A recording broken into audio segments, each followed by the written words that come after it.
in the country. They play Utah State for the first time ever today in Nashville. After today, it gets real. At the Tide next week, LSU's coming to Nashville in a few weeks. Vandy hosts Mizzou in late October, and they're at the Horns to start November.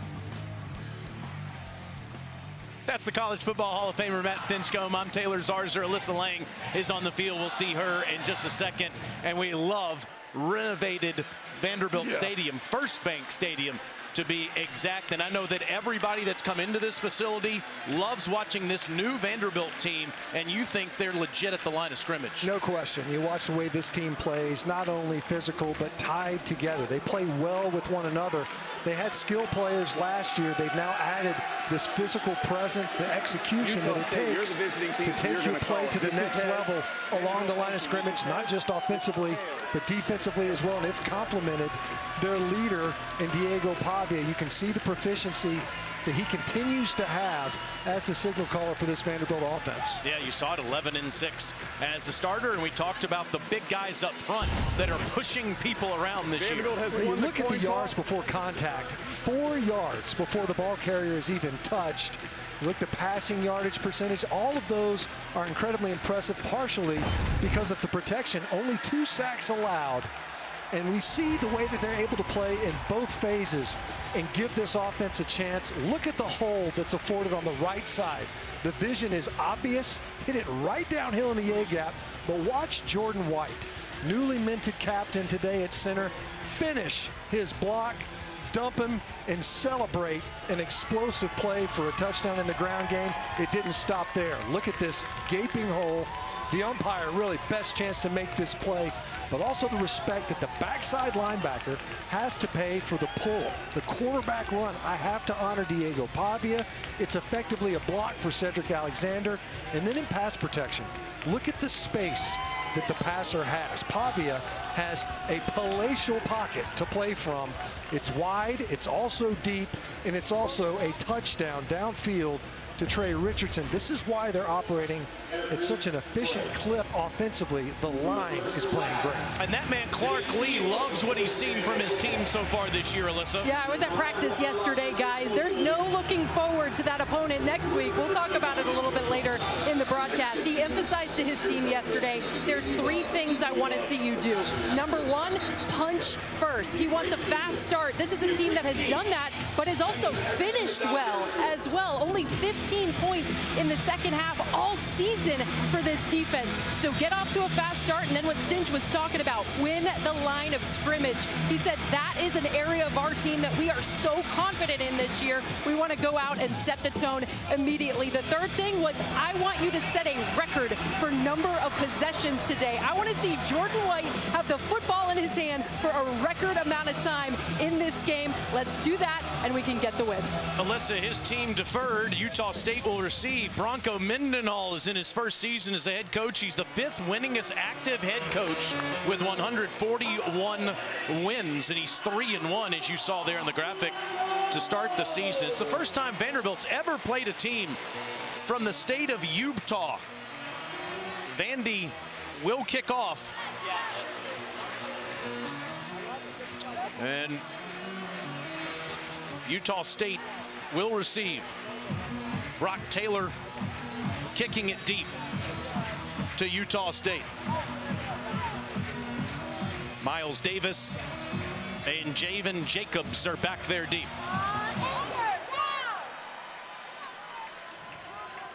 And Utah State will start at the 25-yard line.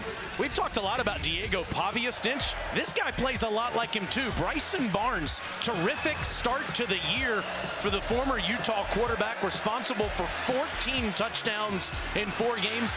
That's the 2nd most in the nation.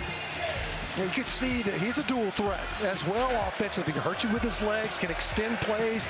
There will be quarterback design runs called today by Utah State. Bryson Barnes playing at a really high level. He entered into this game on a lot of confidence coming off a career day last week. Barnes in shotgun, throws to Jacobs out of the backfield. Javen will only get a couple of yards as he's tracked down there by Glenn Seabrooks, the sophomore from Davidson Academy here in Nashville. Well, we talked about Utah State, not their first entry into the SEC. Played at Kyle Field earlier this season versus Texas A&M. Ton of toughness and grit for this offense. Empty backfield to start, and on a sweep, it's a fake, and Barnes keeps it himself and gets a couple of yards. And there's Brian Longwell, another local product who played for Trent Dilfer at Lipscomb Academy. A two-year starter for the Doors, one of the anchors of Vanderbilt's defense off the field here on a 3rd and 6. Really active in the middle of that defense. You see, obviously, 3rd down. Not where Utah State wanted to be, where it's a 3rd and throw scenario. Allows Vanderbilt to be more exotic in their pressure packages. Who's coming in this look? On 3rd and 6, pressure coming. Barnes gets rid of it, and miscommunication with his receiver, Brady Boyd, as Miles Caper was in his face. The Doors force a 3 and out. Yeah, the challenge is, Taylor, you don't know who's coming and who's dropping. I mean, look at this. So you got all these guys up front. You have no idea that actually it's going to be this edge rusher. Watch the protection. It slides to the right. That's on the quarterback. Barnes knows it. The issue is you just have to unload the football so quickly. Got to stay out of those 3rd and long scenarios today if you're Utah State. Landon Rico to punt. His brother Ryan punting for the Bengals, and Landon, that's an NFL punt down the sideline, and takes a nice Utah State bounce. Actually, it went out of bounds at the 14-yard line, and that's where the Commodores will start. Diego Pavia had an extraordinary game last week, Matt. Well, it is a guy that's just such a great playmaker, and you almost worry sometimes that you don't have to force the play, just let it come to you. He's so much better about that this year. They protected the football incredibly well a season ago. This year they picked up right where they left off. He's done an excellent job both throwing and running. Both these quarterbacks, dynamic elements to their offense. 8.9 yards per play last week in the win against Georgia State. That's an all-time Vandy school record. Scored 70 in the game. They hadn't done that since 1918. Exacting some revenge against Georgia State last week. Pavia throws first play. It's good ball. It picks up 5 yards to Eli Stowers. His All-American tight end picks up 5. Dylan Tucker on the tackle. The fun part about Stowers, Taylor, is all the different things they do with him, including subbing him out of the personnel grouping. He comes off after one catch, but we see him do so many different things. They'll add him to the core, will be a tight end that's attached. They'll move him through the backfield. They'll line him up at receiver, as we just saw there on that completion. On 2nd and 5, Cedric Alexander. It's a 4-yard run for the junior. It's scored a touchdown in every game so far this year. Hamblin on the tackle. How about the fact that Vandy's had a different leading rusher in every game? Yeah, just the diversity that they have in that offensive backfield. Last year, we talked a lot about 2 guys, Stowers and Pavia. But there's a lot more contributors offensively for Vanderbilt this year, especially in that offensive backfield. Allow them to stay fresh longer. Alexander stays back there behind Pavia in this pistol set on 3rd and 1. And a movement penalty is the first one of the game on Vandy. Offense number 72. 5-yard penalty. Remains 3rd down. Yeah, it looked like it was Isaiah Glass. Just a little bit of a flinch there. You're staring at 3rd and short. That previous play was a counter play. You get 2 pullers. It's probably Vanderbilt's best play. Watch Glass. See the twitch? Just enough. Can't move at all. Cost his team 5 yards. Changes the play call, obviously, because you had to think expecting a downhill run on that 3rd and short. Instead of 3rd and 1, 3rd and 6. And Pavia to throw with time across the middle into traffic, looking for Stowers, who was bottled up by a couple of defenders, including Brevin Hamblin. And Vandy goes 3 and out for only the 3rd time this year. They've been incredibly efficient. That goes back to what we were talking about with the coaches. They've been able to pick up first downs. When you get that possession, you take over the football, and that time, Pavia locked in on Stowers a little bit. He had an opportunity to get it out wide to Joseph McVeigh, the motion man, just couldn't find him.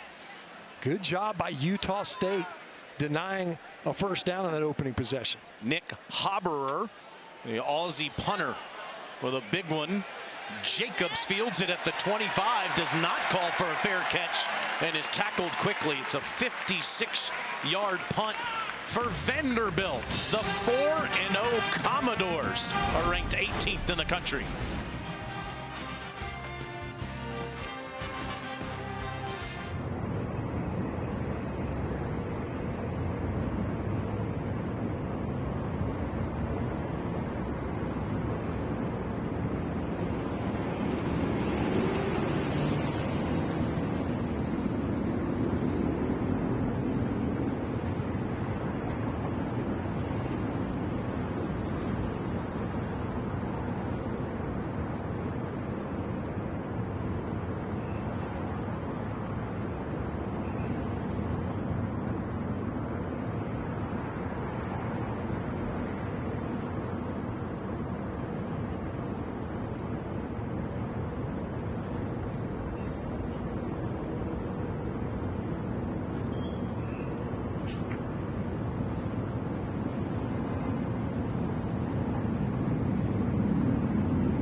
We've already talked about this guy once, and Brian Longwell.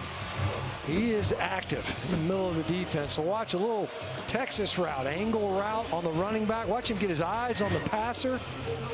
Great vision. Ball comes out, gets deflected. Longwell comes up with the interception. He's been excellent in the run game as well.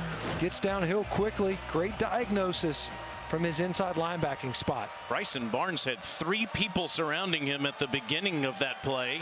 He is flushed out of the pocket and throws a good ball up near the 35-yard line. That's caught by Braden Pagan, who's become his favorite receiver in recent weeks. Marlon Sewell on the tackle. It'll be 2nd and short. And we'll see, just to finish up on Longwell, his ability to get downhill as a tackler. You got to be able to get up, find that gap, almost like a running back. He showed good vision. On 2nd and 2, a handoff inside goes to Miles Davis, the 6-year senior. Season high over 118 yards last week in the win against McNeese. moves the chains, and it was Longwell that made the tackle. And just Subi's so active in there, but so is Miles Davis offensively. It's been surprising, I think, this year just how good Miles Davis has been, not only as a rusher but as a receiver. And 6 receptions in their opener, and he's built on that. Utah State gets the first down of the game and immediately faces pressure. There are flags everywhere as he was hit in the backfield by Langston Patterson.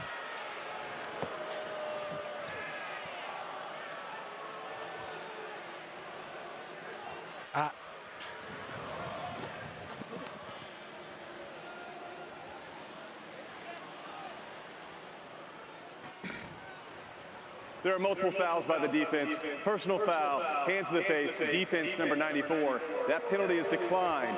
Personal foul, roughing the passer, defense number 10, use of his body weight. 15-yard penalty, automatic first down. Right, so Bradley Mann is the hands to the face penalty that's declined here, Stench. Well, watch this. It's a great pass rush. That's a clean play. I don't. You know, what they're saying is, you can't land on top of the passer. The awareness that requires is, do you even know he has the football still? And that's, by then he'd already made contact. Barnes in Vandy territory, ran up like he was going to run. Got the defense to bite, and Pagan is wide open for another first down at the Vanderbilt 35. C.J. Hurd on the tackle. A great decision by Barnes right there. And you mentioned it. You look like a run. It's RPO. Run you have to honor with the quarterback. Just jam one in there in front of Hurd, the most prolific tackler on the Commodore defense. 14-yard reception for Braden Pagan. Barnes, empty backfield, steps up in it and will take off. And Vandy fans have seen a quarterback that does that a lot the last couple of years. It's why Clark Lee said, this guy reminds me of Diego Pavia. And that is a pickup of 7.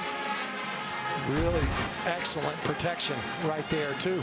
There was time, just nowhere to go with the football. Barnes did a good job of being opportunistic with his feet, but excellent pickup. Brought 6 on that previous rush. He's been outstanding here. He hands it this time. That was the wrong move. Noah White tackled by Randon Fontenette for a 6-yard loss. Yeah, again, Vanderbilt very aggressive at the line of scrimmage. So watch Fontenette. He's going to diagnose and get upfield quickly. So you see the ball handling. The read was a give, really, with Fontenette right there. Barnes should have pulled that football and run underneath Fontenette, who was upfield right now. Big negative yardage play for the Commodore defense. They were on their heels on this series. Instead, it's 3rd and 8 for Utah State. Barnes keeps it, first down run inside the 20. Barnes on the carry. Little option look. How about that from Utah State? We talk about the similarities. These quarterbacks also play calls. You fake the option pitch and just keep it underneath. How about that for a tough run from Bryson Barnes? All 6'2", 210 pounds of him. A graduate. Played a lot of college football. A veteran player back there. 14-yard run for him. He will keep it this time, and he'll get a couple of yards on the play as he's tackled by Miles Capers. To your point, Barnes played for for Utah and beat Florida and USC. Came off the bench and almost won the Rose Bowl a couple of years ago for the Utes. And now with Utah State, has turned into truly the top quarterback in the Mountain West Conference in 2025 with the way he's played in the 3 Utah State victories. Did lose on the road to Texas A&M here on SEC Network 3 weeks ago. On 2nd and 9, he'll keep it, throw it to the end zone. Touchdown, Miles Davis. Number 2, Miles Davis. Touchdown, Aggies. What a drive by Bryson Barnes, especially after the personal foul was called on Vanderbilt.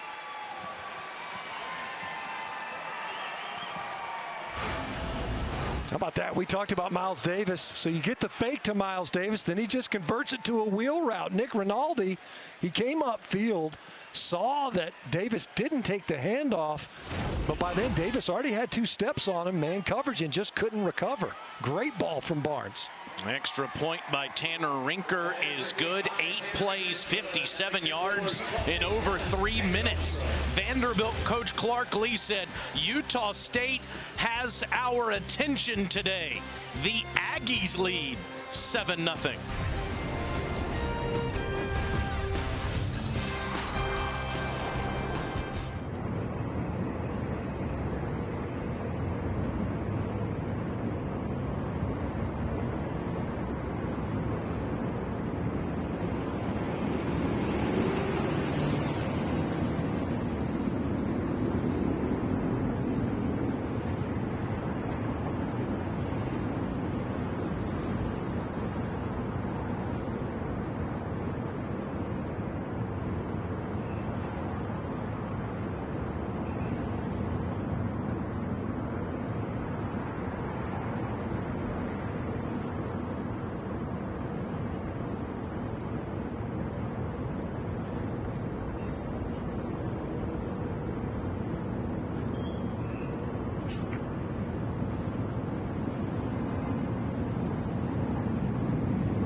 SEC football is presented by Allstate. You're in good hands. And in part by Jersey Mike Subs. Be a sub above. Many on the west end of Nashville will say that was their favorite Vanderbilt team in the last 50 years. George McIntyre, Whit Taylor, and the Commodores went 8-4 that year. Now, James Franklin had a couple of 9-win seasons. Bobby Johnson's 08 team got off to a great start. But here on the west end, they're saying that 2025 and Clark Lee could have a team that tops all of them, Matt. Meanwhile, they trail 7-0 against Utah State. Trey Richardson is back deep to receive this kick from Zachary Robbins. Richardson's coming out. Gets the corner, stays in bounds, and is out near the 40-yard line. Seemed like an aggressive choice at the time. Boy, did he make it pay off. Pick up another 15 on that. Our Week 5 SEC Network football lineup continues today at 4:15 Eastern with number 15 Tennessee taking on Mississippi State in Starkville, and we cap the night with Kentucky and South Carolina at 7:45. Both are also available on the all-new ESPN app, so you can watch anywhere. You think about that procedure penalty, the false start on a 3rd and short cost Vanderbilt their opening possession, and Utah State capitalized. Can the offense get going here? Pavia moves the pocket and throws past the 45 up to the 46-yard line, where the catch is made by Trey Richardson, and Bryson Taylor, the senior from Houston, Georgia, on the tackle. So Richardson returns it to the 40, catches it, and gets it up to the 46. I'll tell you, Taylor, both these offenses is interesting. Right-handed quarterbacks, both of them really good throwing on the run and to their left. In fact, we've seen Diego Pavia did it there. They'll roll him out to the right. They'll roll him out to the left just as often. Very effective on the run. Pavia keeps it, and he gets up to the 49-yard line. Diego has run for over 200 yards. In fact, he's thrown for over 3,000. He has over 4,000 total yards at Vanderbilt. And you consider the fact that that's only in 17 games. He has become the face of Vanderbilt football. Rightfully so. Kind of ignited their confidence. You see Vanderbilt, 2 running backs in the backfield. You got McKaylin Young and Cedric Alexander back there. See if they don't give a quick hitter to the up back here.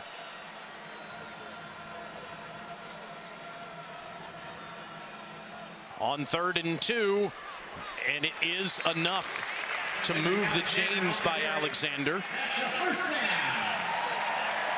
Carson Touche on the tackle. Good job up front. Vanderbilt able to attack the uncovered play side guard that time, running behind big Chase Mitchell.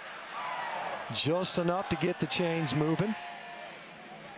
You see Vanderbilt, see both these teams employ multiple backs in the backfield. And Vanderbilt crossing into Utah State territory for the first time. Young running all over the place and does get the ball after all that pre-snap movement up to the 47-yard line.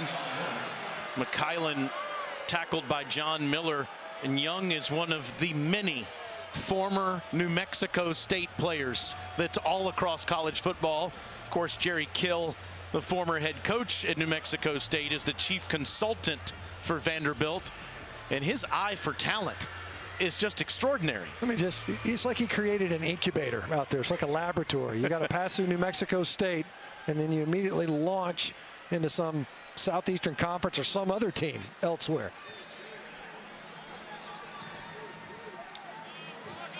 Pavia on 2nd and 9 with a clean pocket and a good ball on a slant to Richardson, and Trey has a first down to the 36 where Avenger makes the tackle. That was a dealer's choice play that time for Diego Pavia. Had options both to the left side and the right side of the formation. Great pocket to work from, clean passing lane. Trey Richardson proven to be an excellent target this season. Came into this game with 12 receptions, 4 catches last go around. Really good receiver in this offense. Pavia moves Alexander next to him. Fakes it to Said. Good ball to the sideline to Hoskins, and Richie will get a couple of yards. Taylor was waiting on the Burlsworth watch list candidate, Richie Hoskins, one of the great walk-ons in the SEC. A lot of contributors that are quote-unquote walk-ons in this offense. Lassiter in the backfield, hadn't seen him yet. Walk-on. Big contributors to Vanderbilt, what they want to be offensively. Hoskins being chief among them.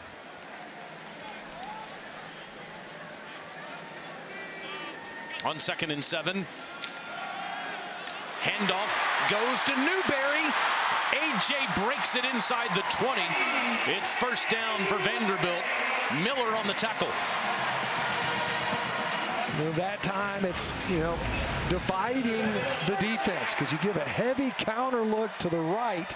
Pavia could have kept it. It was a give to Newberry.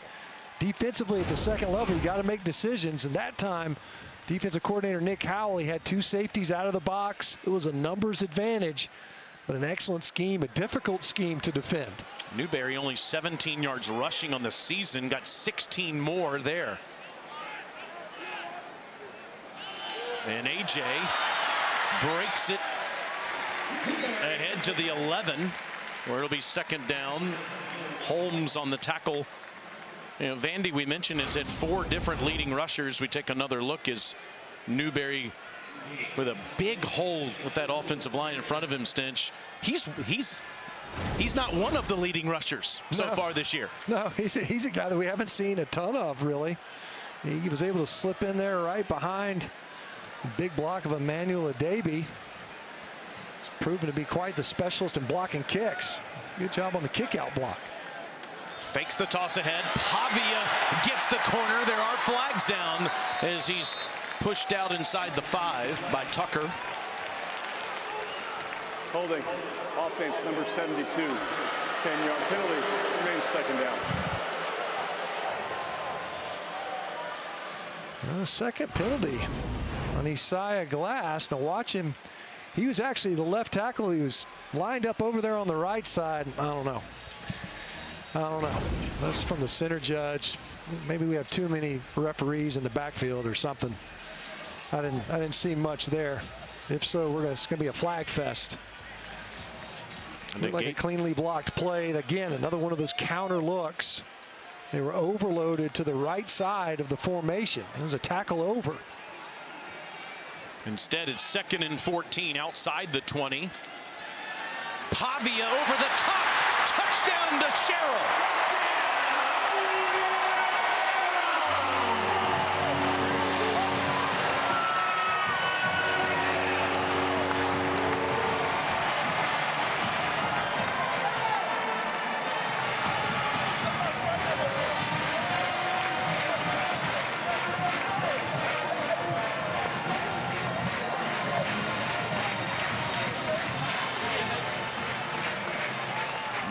Plays 59 yards in 6 minutes. The answer for Vanderbilt. Brock Taylor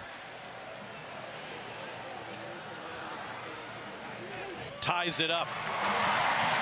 Sherrill has a catch in 29 straight games. Diego Pavia has a touchdown pass in 8 in a row. A perfect ball to the end zone. Tie game in Nashville.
One of 6 active coaches coaching at his alma mater. Mike Gundy dismissed at Oklahoma State earlier this week. There were 7.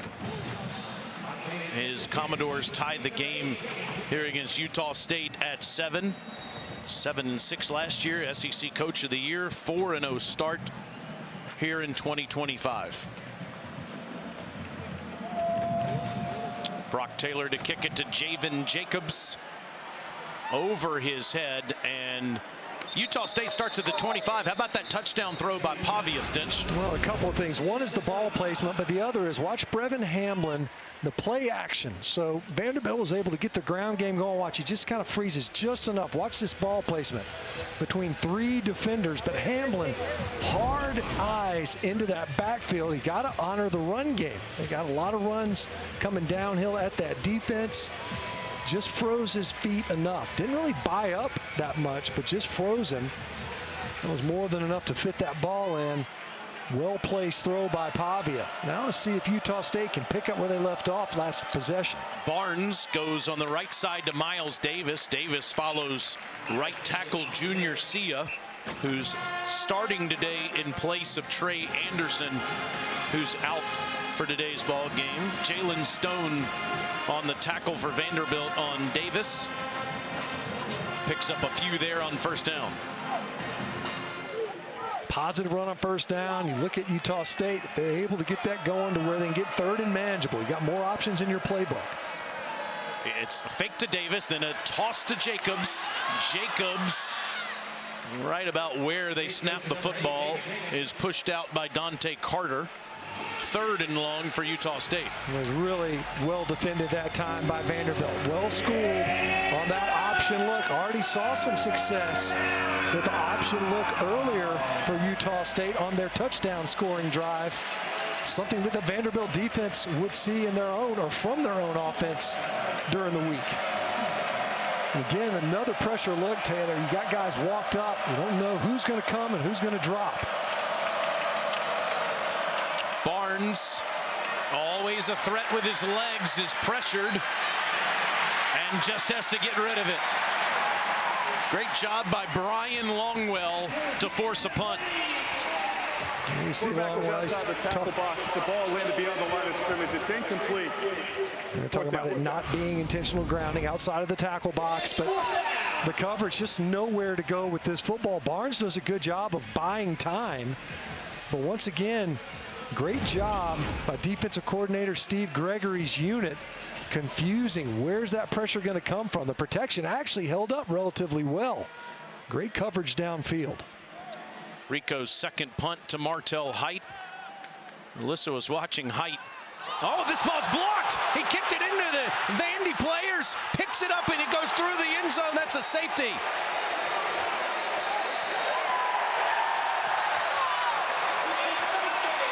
Austin Howard was all over Rico.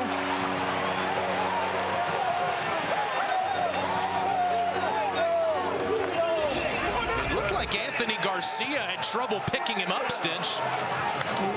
Oh, he just, look at that. He just missed the football. He just kind of topped it, and I wonder if the pressure in his face, he kind of took his eyes.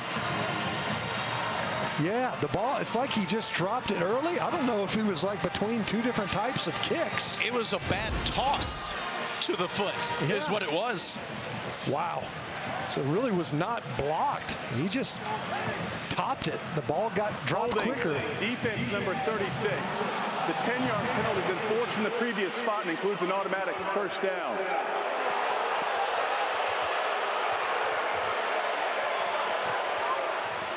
So here comes the explanation. They're saying there was a holding that one of the members of Vanderbilt on this punt return team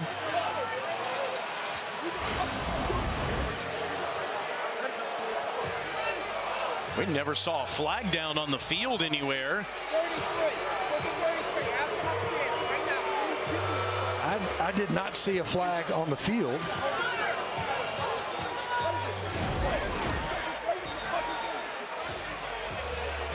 That negates everything.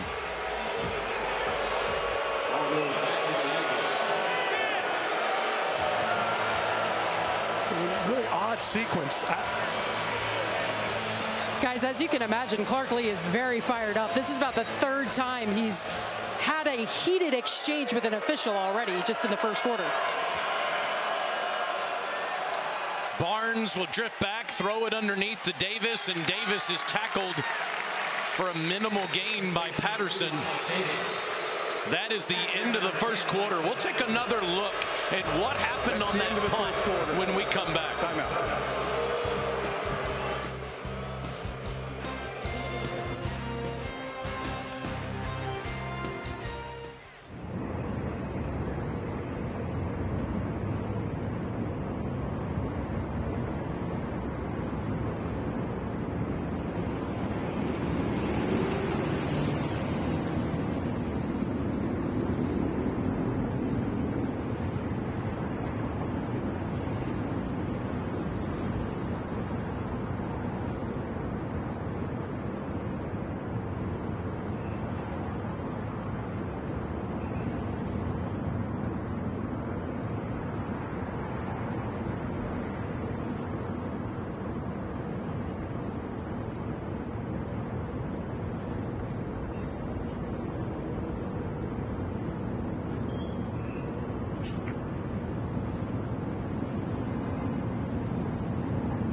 penalty here, Stinch, that negated a botched punt attempt by Utah State. So what here? That's Van Hen right there. So watch number 33.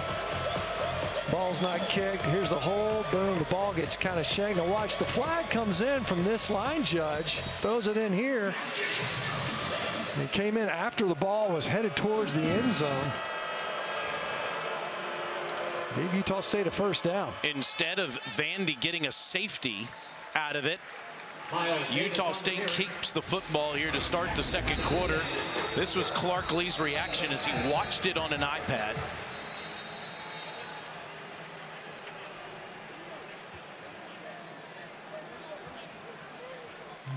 Obviously frustration on the sideline. And of course he got, and there's Hinton who committed the penalty. It's an odd play. You know, you see that the ball gets topped. Looked like it was going the other way. And you can see they're explaining to Hinton, look, and he's like, what did I do? What did I do wrong? He just kind of turned and dumped. You just can't do that. Obviously flag came in. So they attend to a, looks like an injured Aggie on the field. Jake Eichhorn, left tackle. Yes. Already down their starting right tackle. The Aggies potentially looking at a backup as well now at left tackle.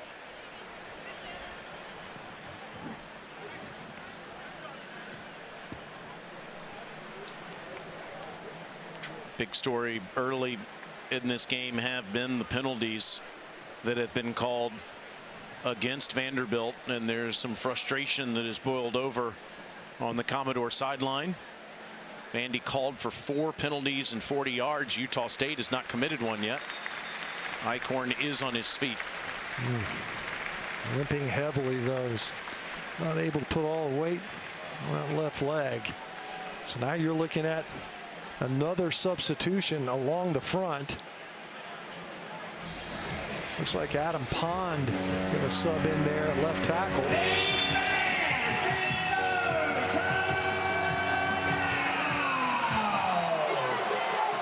3rd and 6 for Bronco Mendenhall's Aggies near midfield. They're 1 of 3. Barnes, line of scrimmage ball to Jacobs, no chance. Commodores everywhere to bottle him up at the 43. It'll be 4th down again. Miles Capers on the tackle. And Landon Rico will come back out onto the field to officially attempt his second punt, because the last one never happened. Well, so not only were you able to avoid, due to the penalty, the safety, and you forfeit the possession back, of course, on after safety, but you're able to capture field position at the very least with that extended possession.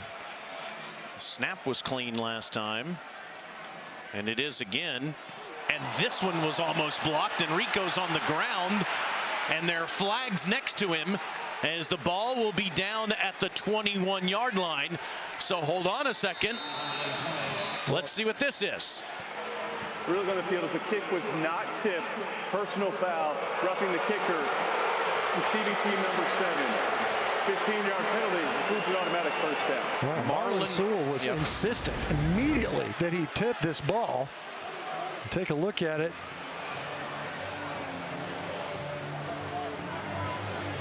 I couldn't tell.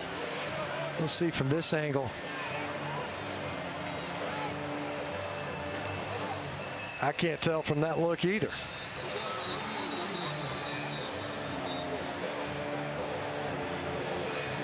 Clark Lee is looking at the video board. The kick not being touched is under video review. There you go. You can review that to see if, in fact, Sewell, he says absolutely got those fingers on it. I think the key is, can Brian Brown, the replay official in the Southeastern Conference, determine that, in fact, he did make contact with the football? He was insistent. I mean, right away. Now, part of it could just be, hey, yeah, I ran into him, or roughed this kicker. It certainly looks like he should have. That was exactly what I was going to say. Like, if you asked me, do I believe that he made contact? Look at his fingers. You would say yes, but how do you have enough evidence here? If that last look, I think you could see where if the evidence is the movement of Sewell's right hand, the fingers on his right hand, it does look like they're bent back from having touched the football. I don't know if you can tell from these looks. The very first look at it, you could see his fingers. After video review, the ruling on the field is upheld. Yeah. Personal foul, 15-yard penalty with an automatic first down. It just, you couldn't get a clean enough look at it. The only thing that you'd have to infer that those fingers might have moved. Couldn't really see if he made contact. So all kinds of special teams adventures. In between quarters, the great Vanderbilt sports communication team comes in here and hands us the stats. And there's just one to circle. 5 for 55 yards in penalties for Vanderbilt and 3 massive personal fouls that have extended drives. And you can see, obviously, 2 of them on these 4th downs. You know, what would have been a safety and then get the ball back. And now on Vanderbilt's side of the field, Barnes wants to step up and launch, does, and has his tight end down there. Brock Lane with the catch inside the 20. And of course, the crowd here is saying, oh man, holding on that left tackle, substitute. Great ball downfield. And Brock Lane extending for this catch. 23-yard catch for Lane. Flag at the beginning of the snap. And Davis will get inside the 15 to the 14-yard line. It's Kaleone Yosua at left tackle, subbing in there for the now injured Jake Eichhorn. Offense, more than 4 players lined up in the backfield. 5-yard penalty, repeat first down. That is the first penalty called on Utah State. Well, I see the Vanderbilt defense may be able to catch their breath. As you think, you know, this drive has been extended in an unorthodox way, for sure. The defense has earned its way off the field, only to have the special teams unit extend the drive. Barnes can't elude the pressure. Patterson was back there, and Linus Zunk finished off Barnes. The German with his first sack of the season. Big Linus Zunk. Got great size, good length as well. Was able to get Barnes on the ground. You can see the edge pressure. So that time seeking to bottle up Barnes, who's already demonstrated his ability to hurt you with his legs in the scramble game. Now 2nd and 16. Barnes clean pocket this time and throws again to Lane in stride down near the 10. Fontenette forced out Lane with his 2 big catches on this drive. That's 12 more. You could say that time, you know, Fontenette had to come up and rally quickly to get Lane out. You see Lane trying to stay in bounds to pick up some more yards. Wow. Yeah, I don't know how. I'm surprised the flag doesn't come out right there. It was well out of bounds.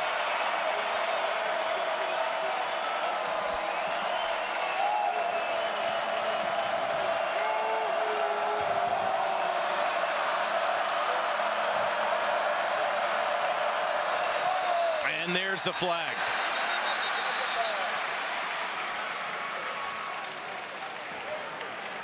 Prior to the foul, timeout was called by Utah State. It's their first coach timeout of the half. What a wild drive that continues on a 3rd and 4 in just a moment.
as that's going on, Bryson Barnes throws to the end zone, and Sturzer makes the catch. Josh Sturzer, touchdown for the Aggies.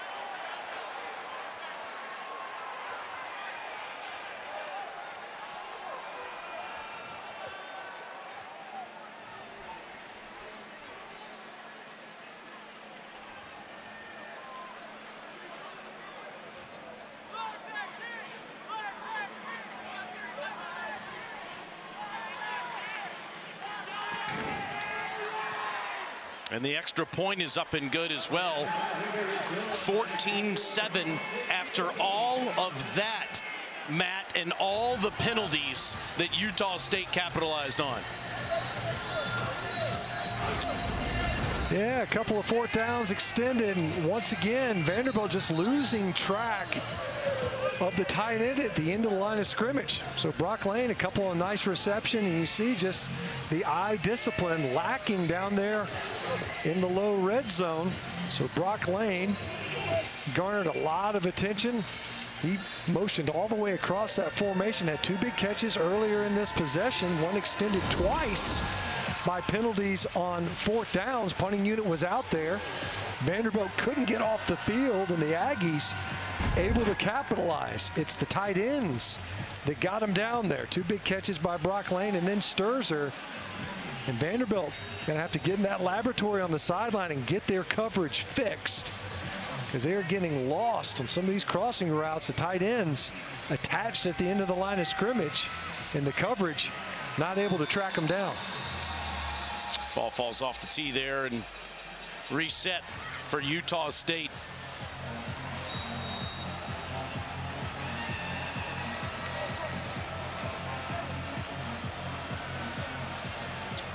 Richardson waiting at the goal line after a great return last time. Won't get a chance here. It goes out of bounds. Though that flag that's on the field has been the story of the football game so far. Free kick out of bounds. Kicking team. The ball will be placed at 35-yard line. First down, Vanderbilt. That play negated Stinch because of a holding penalty. Roughing the punter. And the Aggies ultimately capitalize. Guys, I've been standing down here on the field watching Diego Pavia, who's been standing up on the sidelines for what feels like the last 20 minutes. His offense quite simply has not been on the field. This is just their 3rd drive of the game, the complete opposite of what Coach Lee told them yesterday as far as wanting to possess the football. Watching him, keeping his teammates' energy up, because they haven't been able to work very much. And Pavia and Vanderbilt is back on offense at the 35. Diego, quick throw to the sideline, and Junior Sherrill, who had that touchdown catch, turns and grabs a couple more yards on Bryson Taylor, who pushed him out. 7 yards on first down. That's a great point. You know, Alyssa Makes, you think about that first possession, a quick one, kick the ball right back to Utah State. It's something that Vanderbilt has not done a ton of. As you mentioned, Taylor, only the 3rd time that's happened all season when they've had a 3 and out. They have to capitalize. A very positive first down play there to try to answer Utah State's scoring drive. Young in the backfield on this 2nd and 3, and he runs forward where the offensive line is pushing back those Aggies to get the first down. It's just so noticeable, Matt, how much better Vanderbilt's offensive line is on a play-by-play basis across the board. There are 4 new faces in the middle of that defense. You see number 53, who has a C on his chest now. We'll tell you more about Jordan White, how outstanding he's been for Vanderbilt. Driving Aggies backwards to set up this first down near midfield.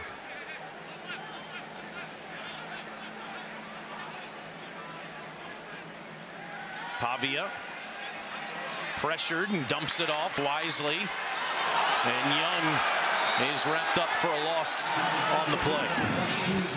Last night, Matt, how about this?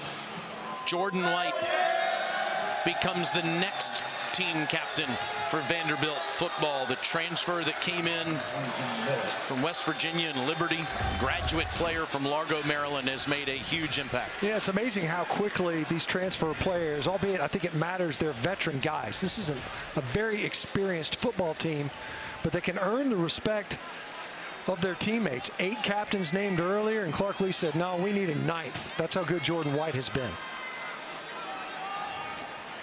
2nd and 11. Line of scrimmage ball to Richardson. Just let Trey run. And he's down inside the 25-yard line. What an athlete Richardson is, the junior from Topeka, Kansas. Pushed out by Bobby Arnold. He picked up 30. He got a couple of really nice blocks out wide. Tristan Brown and Big Cole Spence. And basically that's just to move the line of scrimmage play. It's almost a long handoff and let Trey Richardson, who has exploded onto the scene, make him just be a ball carrier. He's so good with the ball in his hands, an explosive play, really well blocked play on the perimeter. This guy was playing Division II football at Washburn. He's an SEC star at Vandy so far this year. Pavia swings it out to him again. Look at the speed as he gets the corner. Hamblin on the tackle. That time it's Junior Sherrill and Richie Hoskins' turn. So we talk about the offensive line doing great blocking this year. The receivers now on back-to-back plays. Excellent blocking on the perimeter, and it stresses the defense so much. Utah State being forced to defend sideline to sideline. It pulls defenders away from the core, from that tackle box. It usually opens up downhill rushing lanes the more success you have on the perimeter. Alexander behind Pavia on this 2nd and 3. Said, first down. Down near the 10. Very similar play that we saw in the first quarter, where they just give Big Emmanuel Adebi about a 20-yard running start to go tee off on the backside defensive end. Tight end coming in motion, fullback, whatever you want to call him. It was, what, 4 or 5 yards before Alexander made contact with anyone. And that is their average, incidentally, is 4 yards before contact in their ground game. Pavia moves Young to his left. And fakes the sweep. Diego gets down near the 6. John Miller on another tackle for Utah State. Positive run. That was a heck of a play by John Miller, because otherwise that thing's going to the house. Another big counter play. You get 2 pullers that just pour it up into the point of attack. John Miller did a good job of scraping over there for Nick Howell's defense. Nick Howell, a familiar face here on the West End, former defensive coordinator here at Vanderbilt, was with Coach Mendenhall at Virginia. His unit's got his hand full on this 2nd down in the low red zone. On 2nd and goal, it's Pavia, and it's Diego. Touchdown. That 2-man game keeps the defense guessing. 6-yard run by the quarterback.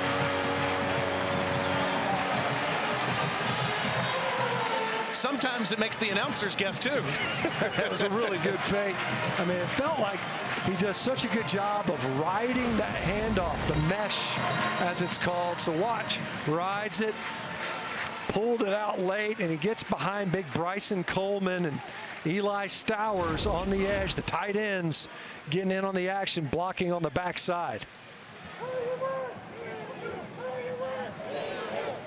8 plays, 65 yards, and Taylor ties the game. Diego Pavia has completed his last 8 passes, and now he's run it into the end zone for a score. Tie game on the West End of Nashville.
So back on that touchdown run, it's a 3 tight end set. 1, 2, 3. It's Cole Spence, Eli Stowers, and Bryson Coleman. Now Spence blocks down. Stowers picks up the edge. The edge collapses, and Coleman's got that kick out block. Pavia just running behind his 3 favorite tight ends over there on the backside of that run play. Really well blocked. That became the new point of attack, and Vanderbilt able to answer with a touchdown of their own. And Jacobs with a returnable ball from the 3. Flags are on the field before he gets to the 20. Flag on the play. Been a big part of the story here in the first half. Utah State has had 2 75-yard scoring drives in part because of them. A heck of an effort by Jalen Ruth. During the return holding, receiving team. The penalties half the distance to the goal. First down, Utah State. I think the holding, Taylor, was on Jalen Ruth, who gets tackled and just fought his way back up and then makes the tackle.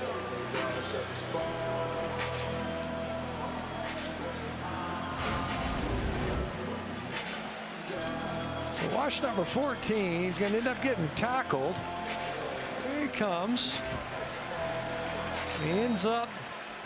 Nice engagement there, and just gets ends up just getting tripped up. Really wasn't much of a hold. Great play. Barnes on a quarterback keeper, not much. Jalen Stone, the junior from Decatur, Georgia, was right there. When you think back to that previous possession for Utah State, you know, fortuitous, we'll say, back-to-back 4th downs where they're able to extend that drive and capitalize.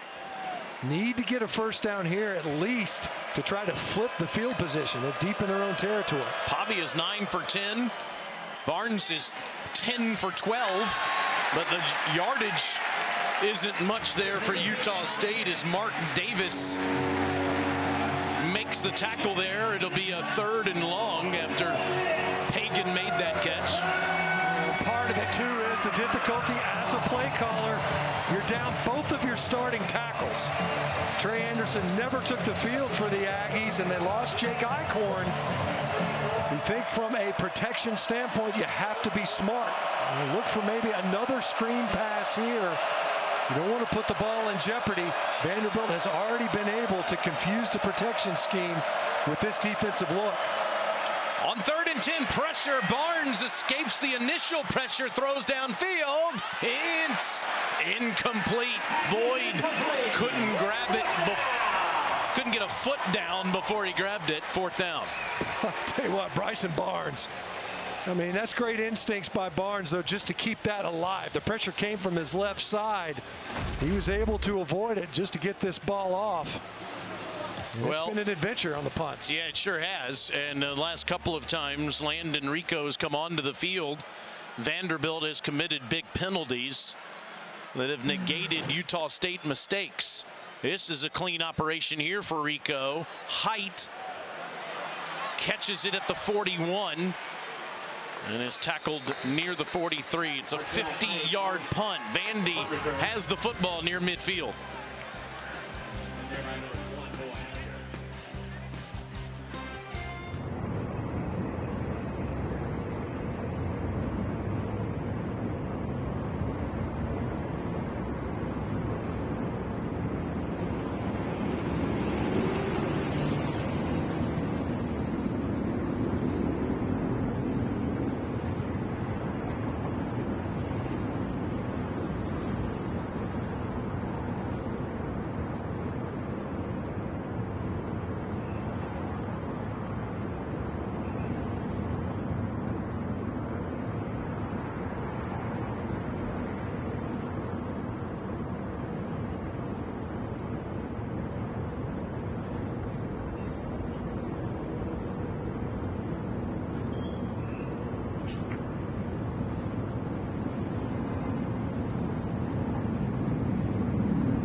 The College Football Playoff begins December 19th and concludes with the National Championship January 19th on ESPN. The great thing about college football in late September is that there are dozens and dozens of teams that are still eligible for that college football playoff all over the United States. Who knows? Maybe there's a team on this field that could be in consideration later in the year. Vanderbilt tied with Utah State. A little trickeration here on an end around. And still in bounds is Bryson Coleman. Coleman getting up to midfield there. Bryson Coleman. Dylan Tucker pushed him out after an 8-yard pickup. Coleman had a 54-yard touchdown catch at Virginia Tech and has been a big part of the offense so far in 2025. And here you are. It's second and playbook here. Short side first down throw to Alexander.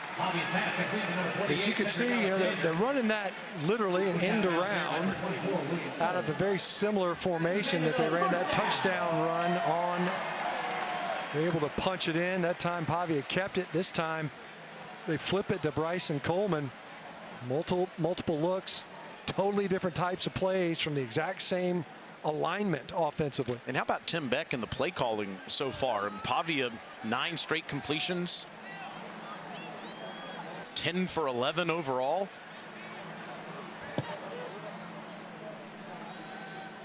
Pavia launches downfield and off the fingertips of Trey Richardson. And you could see early on, Trey Richardson could tell, I'm going to have to adjust on this throw. It was more upfield than he anticipated. So watch Trey Richardson. So he locates the ball. Now look, he turns. He's like, man, I'm going to have to turn out. He almost with no look caught that ball. That time Pavia, you want to lay it out a little bit more in front of him. That ball led Richardson more downfield than it needed to be, a little bit off on that downfield shot.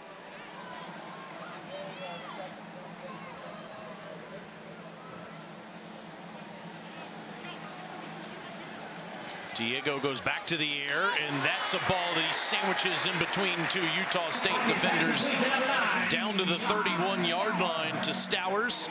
14 yards and another Vandy first down. You mentioned Tim Beck, just the comfort level, right? The guy's very familiar. Came over with Diego Pavia and Eli Stowers from New Mexico State. See Tim Beck up there. It's on Jerry Kill's staff, as you mentioned. Jerry Kill, big part of this staff here as well at Vanderbilt.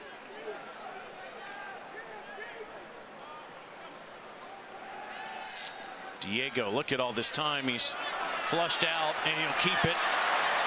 And he'll get a first down out of bounds inside the 20. 11 more. Well, Taylor, these are the type plays where it can wear you out defensively, literally and figuratively. The coverage gets extended, the pass rush gets extended, but the other it's just mentally. Diego, end zone, touchdown Sherrill again.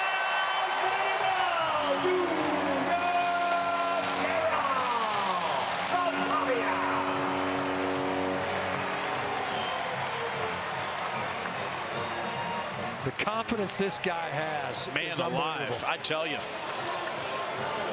He believes in himself, believes in this team, believes in his arm.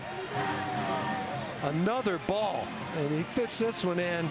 There are 3 defenders that could converge on Junior Sherrill. The ball placement outstanding. Mixed it a little bit off on that deep ball, but he's been spot on, especially in these red zone throws. 6 plays and 58 yards in just over 2 minutes. And Vandy has its first lead today.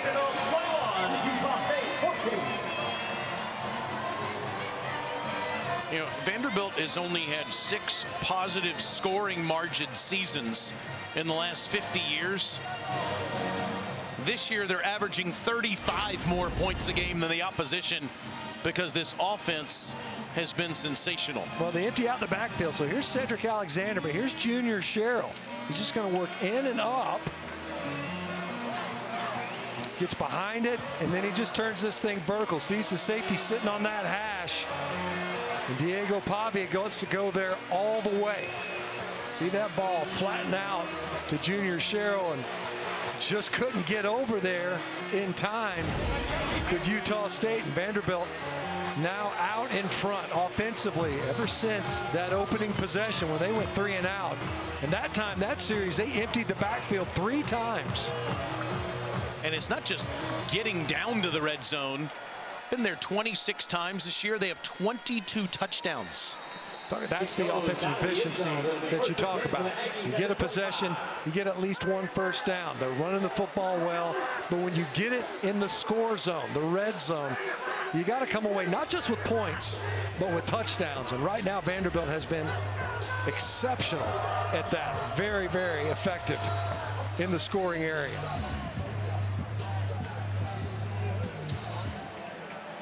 Happy to be here in Nashville today with 2:18 to go and the sun shining at First Bank Stadium. Utah State does have 2 timeouts and the 2-minute timeout. Barnes under pressure hit as he throws, which impacted that ball into the Vanderbilt bench. It was Corday Sidnor, who's been living in the backfield, who pressured him. Yeah, it takes a pretty big hit. And you see that throwing arm. Whenever you see these defenders, the pass rushers, they're trying to play that football. It's not just the quarterback. They want that ball out. But it can be a little bit dangerous. You know, you see these quarterbacks, they're trying to unload a ball downfield, and then it gets obstructed by the pass rusher.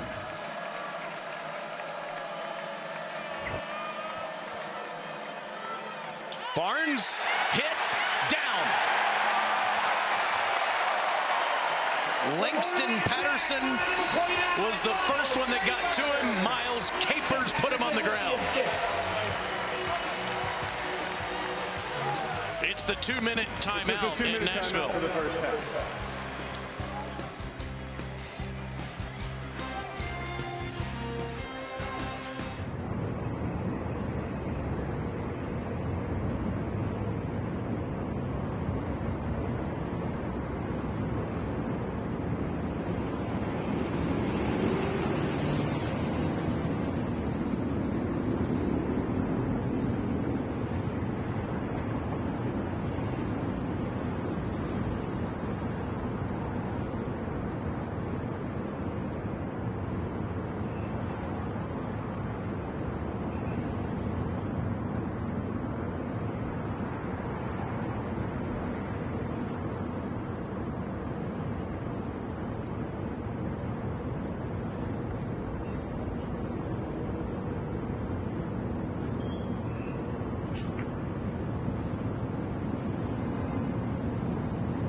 Not ready to talk about that. 3rd and 23 for Barnes, who throws short, and Pagan turns but can't move much. His height makes the tackle, and Martell will now run back Vanderbilt has called to return this punt. It's 30 seconds in length. Please reset the game clock to 1 minute 55 seconds. 1:55. Alyssa and I were watching this earlier, and Alyssa saw something that was pretty unique in warm-ups today, Stinch. Height will stand behind the opposing punter in warm-ups and watch the ball all the way to the ground so that he can get a feel for how it's moving in the sky and how he'll field it. And when we say stand behind him, we mean like parent over the shoulder behind him. Like he's right there. I almost thought, like, are you trying to intimidate the guy? But he wasn't. That's what I thought at first too. Staring him down was like shadow boxing, though. Yeah, that was a great catch by you. It was weird. This actually may count as a punt, and Height has a chance to return it at the 33. Runs straight into Utah State defenders up at the 40. Of course, there have been a couple of Utah State punts that were negated by Vanderbilt penalties, part of the story here in the first half. That was a 46-yard punt by Rico. You can see why he was doing it. I mean, they'll do a rugby-style kick. That punt was a little bit more traditional, but he's just trying to get a feel, I think, for where that punt might have gone. I said, can you really get a feel behind the punter? And he said, oh, yeah, I've been doing it since high school. I think he's also trying to get in the kitchen a little bit of why not? The opposition, which why not? Perfectly legal, too. They're punting from their half of the field during warm-up, so he can do that. Wasn't like he was on the opposition side of the field doing it. Plenty of time for Vanderbilt to get into Brock Taylor field goal territory. He has a cannon for a leg. They only need about 20 yards for that. And they have 2 timeouts. Pavia is all day and throws a good ball past midfield down to the 47-yard line. Sherrill with 2 touchdown catches, now a first down catch. They won't use one of those timeouts yet. Diego again all day. Runs up, throws, a strike to Sherrill, a flag at the end of the play. Diego thinks he was hit as he threw it. Let's see if this is going to tack on even more. Personal foul, roughing the passer, defense number 10. 15-yard penalty, previous spot was the automatic first down. So look at this pocket. Not only rushing 3, both of those downs, just only rush 3. Pavia does a great job of buying time. You have to pull up. That was a little bit different than the one we saw earlier. The previous play was a completed pass. The 15-yard penalty is added with the automatic first down. See, John Miller's had a heck of a start. You just got to pull up. You can't give a free first down and a half, especially when the clock is an extra defender right there. This is just like a normal possession for Vandy in 2025. They've had 9 touchdown drives that have gone under 2 minutes. Now they have the whole playbook to use inside the 20. Pavia wants it all. Sherrill got it again. His 3rd touchdown catch of the first half.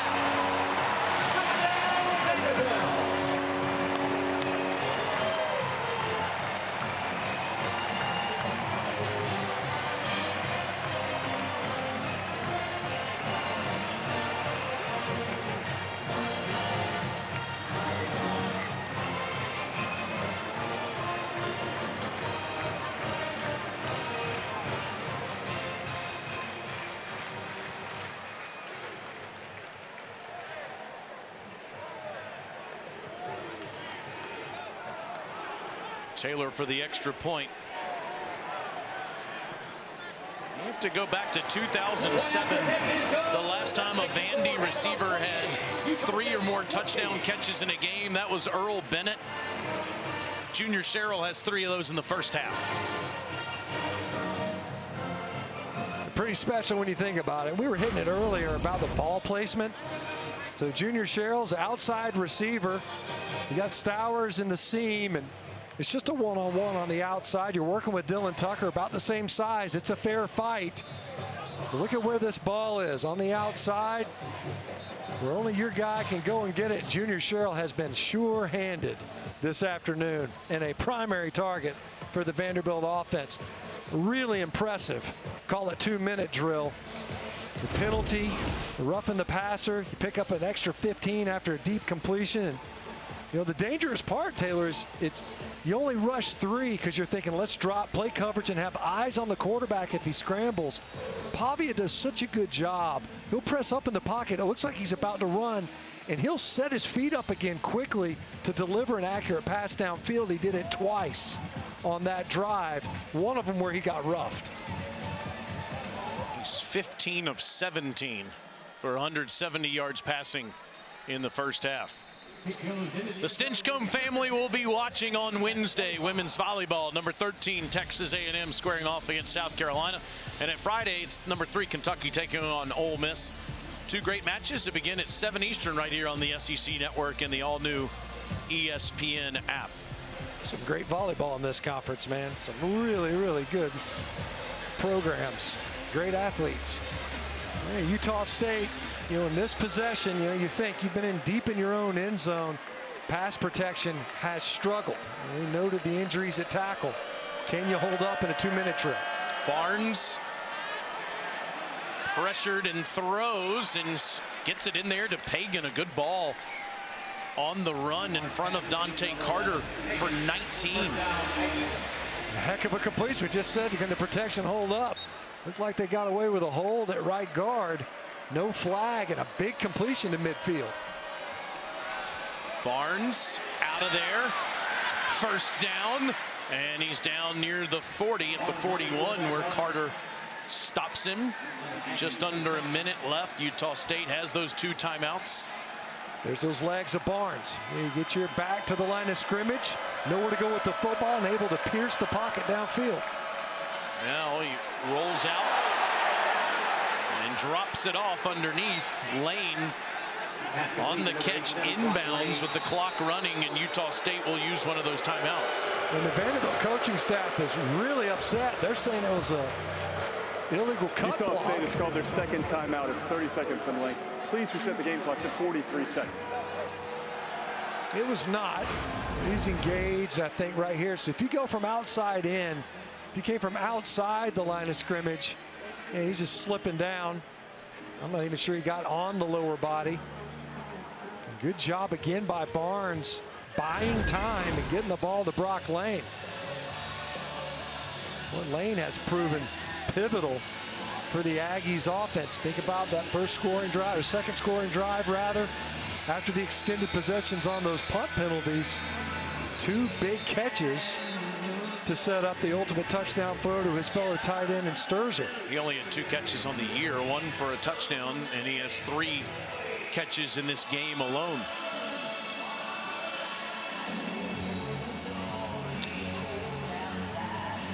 Certainly can see why Bryson Barnes is so well respected in the Mountain West Conference with the way he plays at quarterback. But it looks like he's going to need to score each time he touches the football today. And Barnes facing pressure, gets it out of there to Jacobs. Jacobs is wide open. Jacobs down inside the 10. First and goal as Carter makes the tackle. Clock is running. Utah State will not use that last timeout yet. We got plenty of time, although a little bit of confusion getting set up.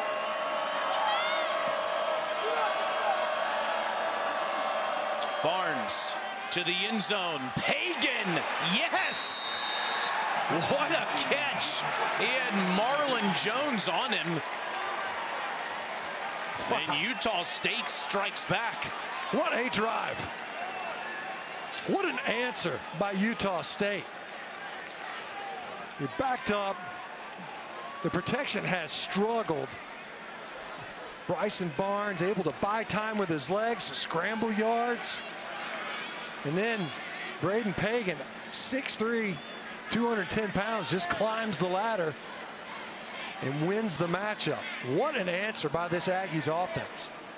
Think about it, Utah State has completely hit the reset button this season with their program, with a new head coach, only 4 returning starters, no returning wide receivers.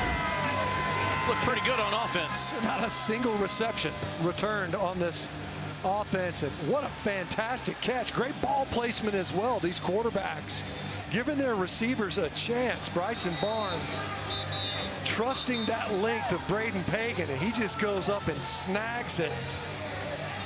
Not the pylon, Cam. What a great look at it. Both feet inbounds, bonus foot. And the Aggies able to pull this thing. It's one possession game. Wow. NFL catch right there. And what was an NFL stadium for 1 year when the Tennessee Oilers were here back in 1998. Yeah. Before they became the Tennessee Titans and moved over to Nissan Stadium. Barnes was 4 of 4 on that drive, Stinch, for 60 yards, and it only took a minute.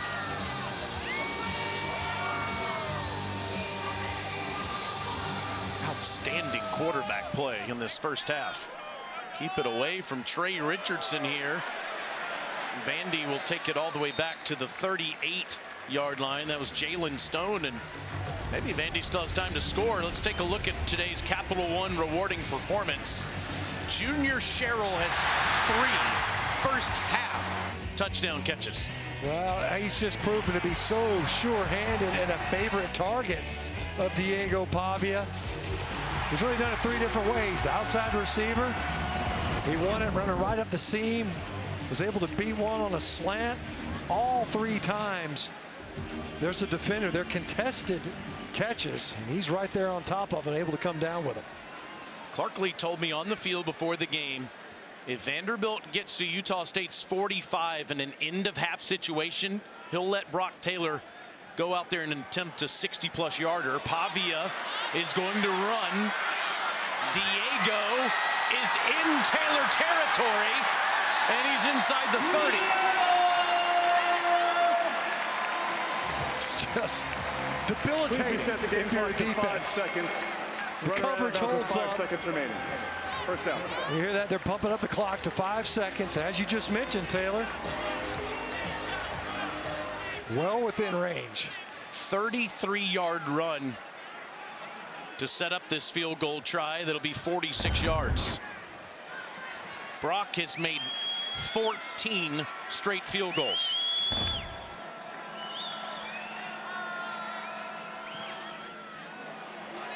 And it's 31-21 at the half.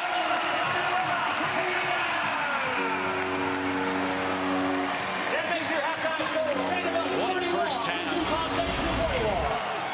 Taylor, one more look in his beautiful new end zone at First Bank Stadium. Man, right into the good hands for friends at Allstate. But you sit there and you think, wow. You think about this. Boy, he hammered that ball, by the way. Inside of 2 minutes, 17 points. Both offenses moving the football, and the quarterback scramble. Huge for both of them.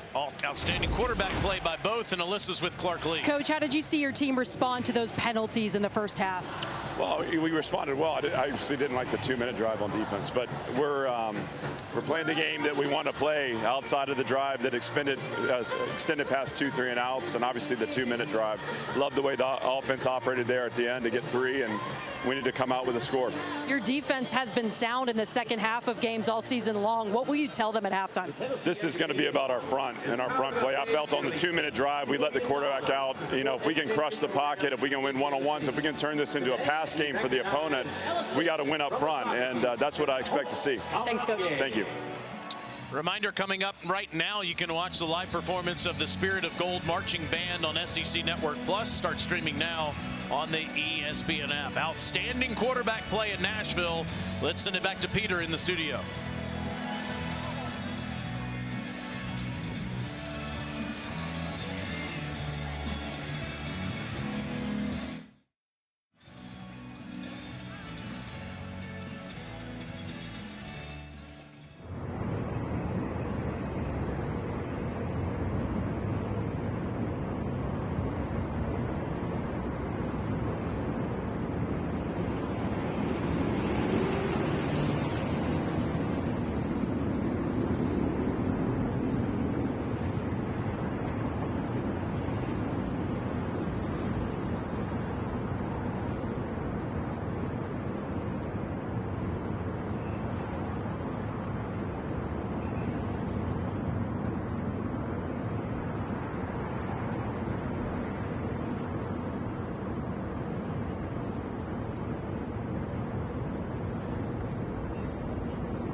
Network College Football presented by Allstate. Take a few steps over the pedestrian bridge that guards the Cumberland here in Nashville. Number 18 Vandy leads Utah State by 10. How about all that offense that we saw in the first half? Yeah, and especially kind of got all crammed in the final 2 minutes. A couple of touchdowns, a field goal, tons of activity. Both these quarterbacks playing at a really high level. Especially Diego Pavia and the Vanderbilt Commodores. Let's take a look at the Allstate good hands play. Pavia found Junior Sherrill 3 times in the first half. And the ball placement was just outstanding, fitting it into tight windows, and then a one-on-one ball on the outside, put it where only his guy could get it.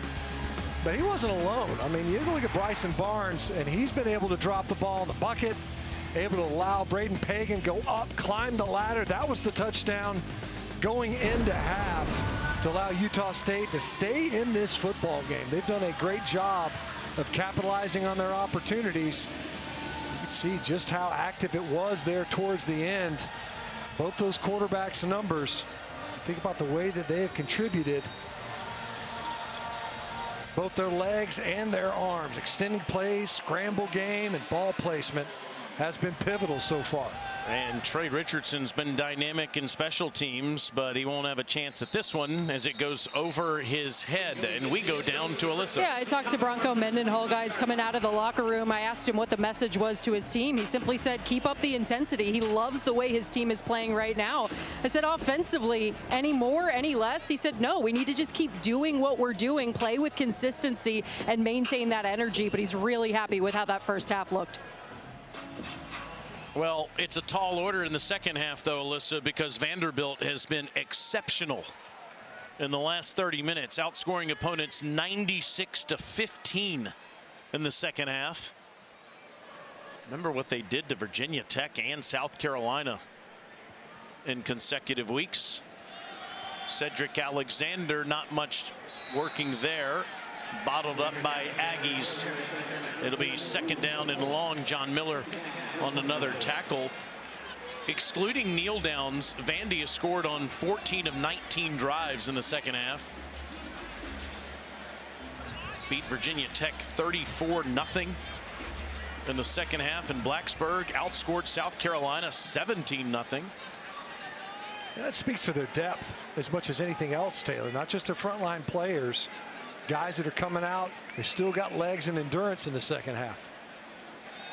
Pavia will keep it. He just can't get this guy on the ground. First down run by Diego up to the 38. You know, we talked about that in the pregame. Just looking at Diego Pavia, he's built low to the ground. You know, maybe that's a backdoor way of saying the guy's not very tall. But you could see on that one, you know, he's looking to get that ball out wide. He's kind of got like torso man. He's got this long torso, short legs, low center of gravity. And the first tackler doesn't often get him on the ground. The guy just stays on his feet. I'm blown away by all they've improved here at Vanderbilt.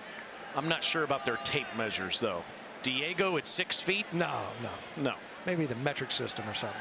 Pavia pulls it, keeps it. Will throw on the run with it. Incomplete. Almost got it to Richardson. Good coverage by Noah Avenger. Yeah, a good coverage really in general. Downfield by Utah State on that snap. We've seen this repeatedly in this game. Both quarterbacks finding ways to buy time until their receivers can uncover. And that time, Utah State's secondary did a great job sticking and staying. Inevitably, even if you start in zone, in the scramble game, it turns into man coverage. Really stresses those secondaries. Great job by the Aggie defense.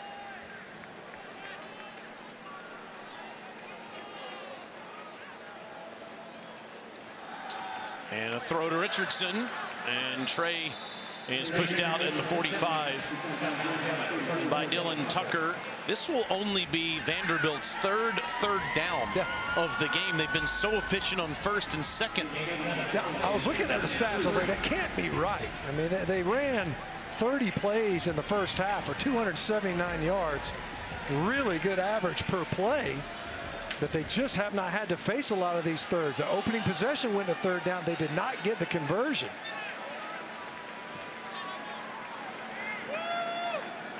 Alexander behind Pavia with Richardson running around.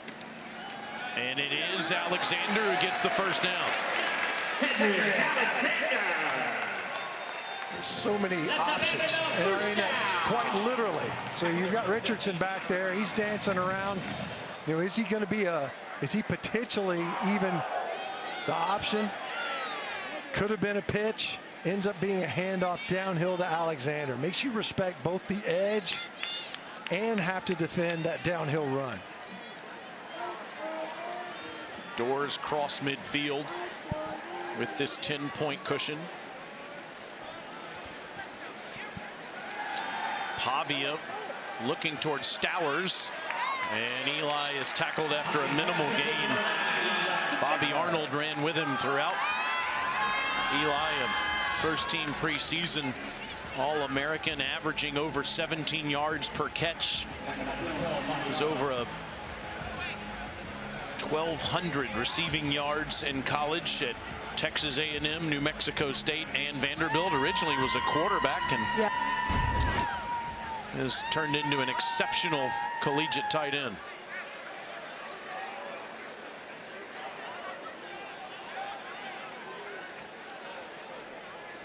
On 2nd and 7. It is straight ahead to Alexander and set down to the 43-yard line. Another third down for Vandy. Taylor, I was talking to Eli Stowers yesterday after practice, and I asked him, why did you stay? You could have been drafted last year, been making a lot of money in the NFL. And he said simply, I believe in this process. I believe in this program. I looked at Diego coming back. I looked at all the talent we had coming back. I looked at who Clark Lee and Jerry Kill were pulling out of the portal. We had a good year last year, but he says he truly believes the ceiling is much higher than 7 wins for this team this year.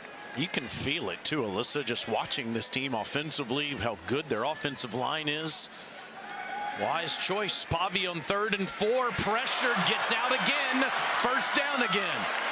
They had him back there too. William Holmes had both arms around him. William is slow to get up at midfield. Well, we just got done talking about it, Taylor. I mean, it's look, and Holmes would have been wiser to go down right there. Forced Utah State to take a timeout. Utah State has called their first charge timeout of the half. You know, if you're injured, just stay down. And you can't wait till after the ball's spotted. As we've noted, you know, that's a new rule. Vandy's on the march in the first drive of the second half.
So those are Diego Pavia's passing numbers. But the problem for Utah State is the last 5 times he's run the football, 71 yards, all a first down or a touchdown. And it's 1st and 10 for Vanderbilt at Utah State's 37-yard line. Maybe most notably on that 3rd down and 4 conversion. The scramble yards really hurting the Aggie defense.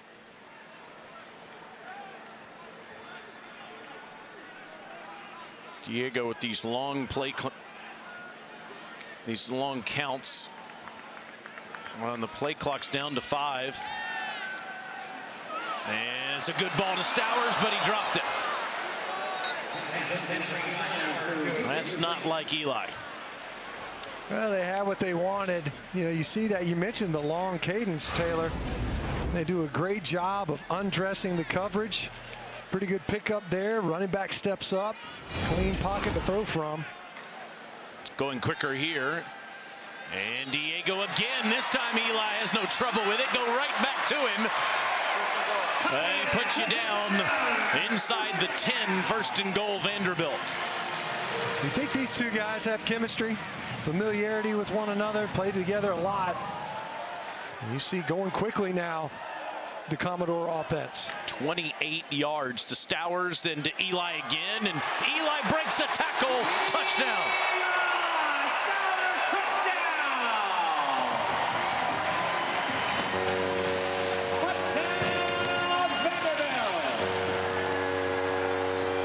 Pavia bailed out Stowers by going right back to him, and then Stowers bailed out Pavia, making a catch that was behind him, breaking a tackle and scoring. Pavia runs into Tim Corbin over there on the sideline. Pavia's tackling baseball coaches too. Did he have his helmet on? Did Corbs have his helmet on? He usually does. Commodores up 17. That makes your score Vanderbilt 38, Utah State 21.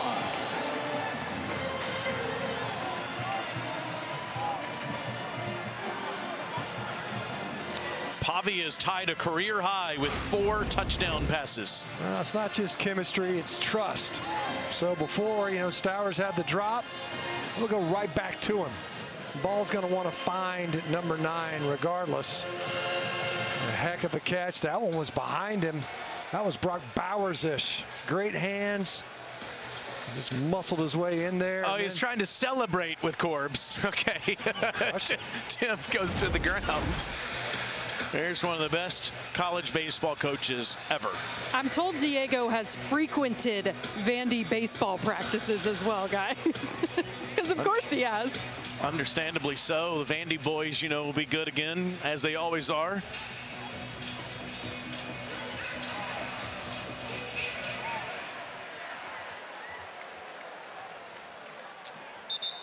Utah State comes out at the 25. That's the first time they've allowed a second half score to start the last 30 minutes. But offensively, the Aggies have moved the ball quite well. Bronco Mendenhall, 99 wins coming in 11 years at BYU.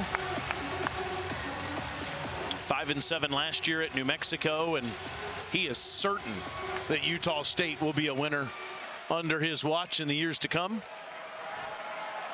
Well, that formula, his model has worked everywhere that he's been. There's no reason to think it will stop working now. Barnes hands it to Davis, and Miles hasn't done much today. 4 carries, 8 yards. Corday Sidnor all over him. Yeah, you think back to that first touchdown on the wheel route, but otherwise, ground game has had a really hard time getting going. Now net after that negative yardage, only 27 rush yards so far for the Aggie run game.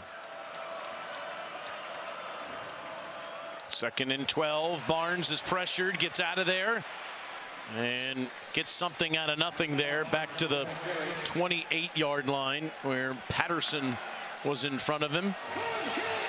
I mean, you just saw the most effective rusher for Utah State today. It's been Bryson Barnes. He's been opportunistic, as you mentioned. Pretty heroic effort just to get it to third and manageable. This has been a very difficult down from a protection standpoint for Utah State all game.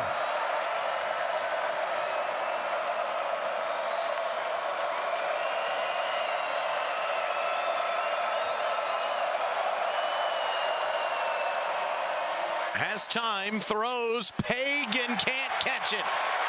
Pass goes incomplete. Number 6, Jordan Matthews in coverage. It's fourth down. Jordan Matthews timed it up just right. Protection held up enough. Gave Barnes enough time. He barely gets it off, but did. Sidnor closing in, and a good job playing through the receiver's hands by Jordan Matthews.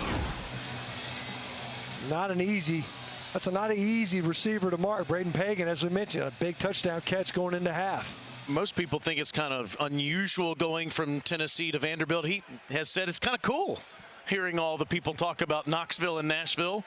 We have somebody who knows a lot about that. Oh, a fake here. And Rico throws it. It's on the ground. Let's see.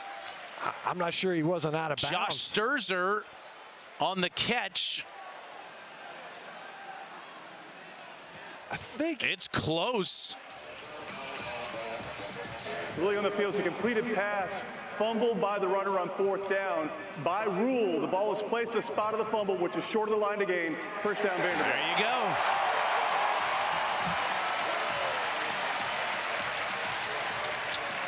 Mendenhall says, why not? Down 17. But Rico and Sturzer unable to convert it. Just short of the line to gain, and it fumbled. Recovered there by Avenger, but he was short of the first down. Wow, all game, the Utah State punt team has given us something to watch for just about every time. Had Sturzer maintained possession, he would have had the first down. The fumble cost them. It's amazing that ball stayed in bounds long enough to make that play. And incidentally, it was Hinton earlier that negated the big play on the holding penalty, making amends. Now Pavia has a short field. He'll keep it and give himself up just in front of the 30. I'll tell you what, Taylor, you can't say enough about the perimeter blocking. It's contributed to this offense today. Outside of that 3 and out in the opening possession, just explosive. And you can see the 30-plus points all 5 games this season. They haven't done that since 1933 after joining this conference, storied conference that it is. It's just been a different looking offense, much more explosive.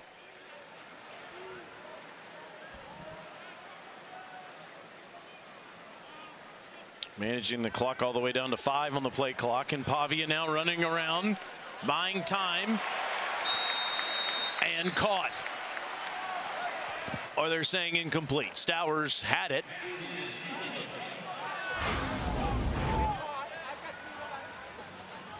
You see Stowers battling through, and let's see. Yeah, looks like his right foot was out of bounds there.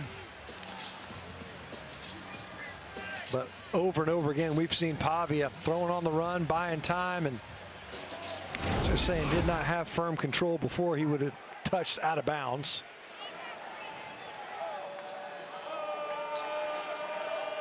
Vandy's 3 for 4 on third down, mostly with Pavia running around. This time he hands it on a sweep, and it's another first down, and out of bounds goes Alexander.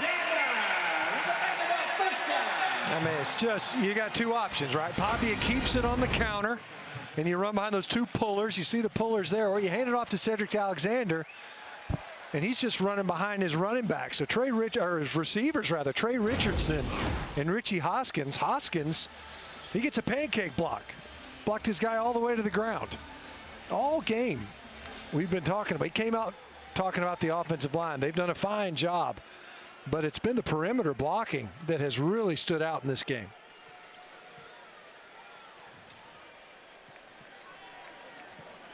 Pavia over the top, complete. First and goal, Vanderbilt down at the 8. Hoskins with his second grab of the game. And they love that. They love this look. So you get down in the red zone, you get these linebackers, the safeties, they get a little bit nosy. They want to get in run support, and it opens up these windows. Diego Pavia, we've mentioned it, really on the one deep ball to Richardson. Otherwise, that ball's been on target. He throws, and he's drilling it in there, incidentally, fitting it into some tight windows in traffic. Young in the backfield. Alexander now joins him. And Said spins and gets a yard maybe. Down to the 9 where Holmes makes the tackle. And that time, good job by Utah State. This is what you have to do. You got to find a way to start creating some negative yardage plays. Try to slow down Vanderbilt. We've already touched on just how effective they've been all season long in the red zone. Nick Howell over there just trying to find a way for his defensive unit to get a stop, force a stop. A field goal attempt is a big win for the defense down here. Phenomenal in the red zone all year. Pavia throws to the back corner over Hoskins' head. Stowers' head, excuse me. The third down. Avenger, good defense there on Stowers. A little bit of pressure too on Pavia off that right side. A blitz and coming out of the break.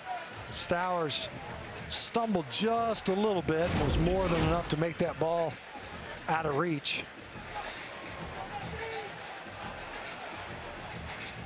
Does Diego Pavia hold on to the football here to get everybody to bite on a 3rd and goal? You see just the one linebacker in the box if he decides to keep it. Pavia pressured, and he goes down, can't get out of there. John Miller on the sack as they kept Pavia in the pocket. Well, we talked about the offensive line, did a great job in the ground game and in protection. Only 2 sacks coming into this game. And really, a slide protection to that side. You can't get beat on the edge when the protection's sliding to you. John Miller, excellent pass rush to get around that edge and get Pavia on the ground. Brock Taylor from 31 yards away. 16 straight for the junior from Knoxville. Vanderbilt up 20 in the 3rd quarter.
players going from Knoxville to Nashville. That man right there that's talking to Alyssa, Cam Walker, he's gone from Knoxville to Logan, Utah. Danny White, the athletics director, is excited that Cam is now the athletics director at Utah State, saying it's Utah State's gain. He's a talented leader who will undoubtedly bring the Aggies to a whole new level. Has been an enormous part of our success in rebuilding the Vols in so many ways. Experience, skill set, and passion for college athletics will serve Utah State and the Logan community exceptionally well. And Alyssa, you're with Cam now. Yeah, I'm down here with Cam Walker, who has been back and forth from Tennessee to Utah this week. Cam, obviously, it's kind of home with your new home here, the SEC blending into Utah State. But what has the last week been like? How excited are you for your new role? Extremely excited. Great opportunity and really a lot of potential there. But it's certainly been a whirlwind back and forth, and it is nice that I might sleep in my own bed tonight. We were just talking, and Taylor upstairs was just talking about your time with Danny White at Tennessee. What's some of the advice that he's given you over the years? What have you learned from him that you'll take with you? I mean, the great thing about Danny is he treats you as an AD from the time you start working. So you just get tutored in the best way possible. But, you know, he was already on his time there, already assessing our facilities and giving me tips on what could be premium and not. So he doesn't turn off ever. Of course he was. And finally, you have a lot in front of you just with the new role and with joining the Pac-12 next July. What are the most important things on your plate right now? I think the biggest thing is we've got to get a plan together. It's obviously going to be a sprint to be ready for July 1, but we don't want to just show up and be there, right? We want to really compete in that league, and so we've really got to hit the ground running, but putting together kind of a strategic plan for that before January 1, that's the goal. I'm glad you'll sleep tonight. Best of luck, and I know there's a lot of folks in the state of Tennessee cheering for you. Thank you. Thanks, Cam. Congratulations to Cam, and no question Utah State's in good shape with his leadership. Barnes in trouble, pressured by Keanu Coote on the last play, and on this play, Linus Zunk. Do not believe that's a live Ruling ball. on the field was an incomplete forward pass. Number 87 was in the area. Third down. But two times in a row, Barnes had Commodores in his face.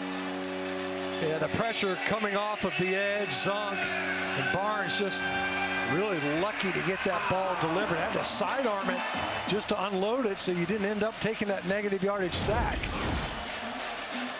And now 3rd and 10 for Barnes. This Vandy defense is stiffened up in the second half.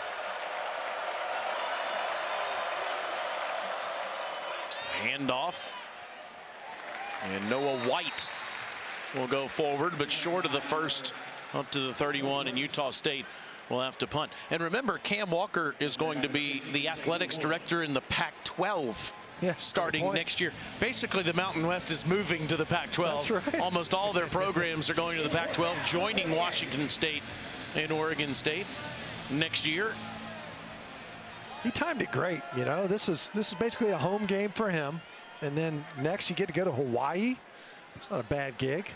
Rico. Utah State bounce. And down almost at the 10. Vanderbilt up 20 late in the 3rd.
PB, I'm pumped about that one. A&M and Auburn coming up, and then you've got Tennessee and Mississippi State here at 4:15. LSU and Ole Miss, 3 great mid-afternoon games. Pavia is on fire here in the early going. Tristan Brown with his first catch of the day. Tristan Brown. Avenger on the tackle. It's 12 more. Diego's 21 of 27, 4 touchdown passes, and he's run 9 times for 79 yards and a touchdown. You know what I love too? So after that completion, he runs over there. Tristan Brown, first catch of the day, congratulates his receiver. You know, we see this guy, he runs it, he throws it, he blocks. He's out there pumping up his teammates. Just can't get over how prolific this offense is in 2025. Pavia against his body. Another good ball. Trey Richardson has a first. Out to the 35 for 12 more. They're going to go fast. You see him signal, get over the ball quickly, and against his body, that's standard. I mean, they don't hesitate. He throws so well rolling to his left against his throwing arm. Diego, other side, and it's Young out of the backfield for a few. Up to the 38. We've referenced Tim Beck, the offensive coordinator, Jerry Kill, the chief consultant, Clark Lee, the head coach. At some point, you just have to give credit to this guy right here. Lee on the sideline, but Pavia, the man I'm talking about with the ball. And another good one to Stowers for a first down, up to the 47. They're just moving so quickly. So quickly, in fact, that you see how Vanderbilt offensively, you know, they flip their offensive line depending on formation and play call. The left side goes to the right side goes to the left side. And now downfield to Hoskins, yes! And he stays upright, touchdown!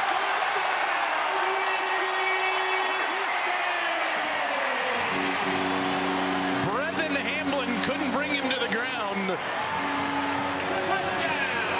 And the Middlebury transfer from a few years ago gets a 53-yard touchdown.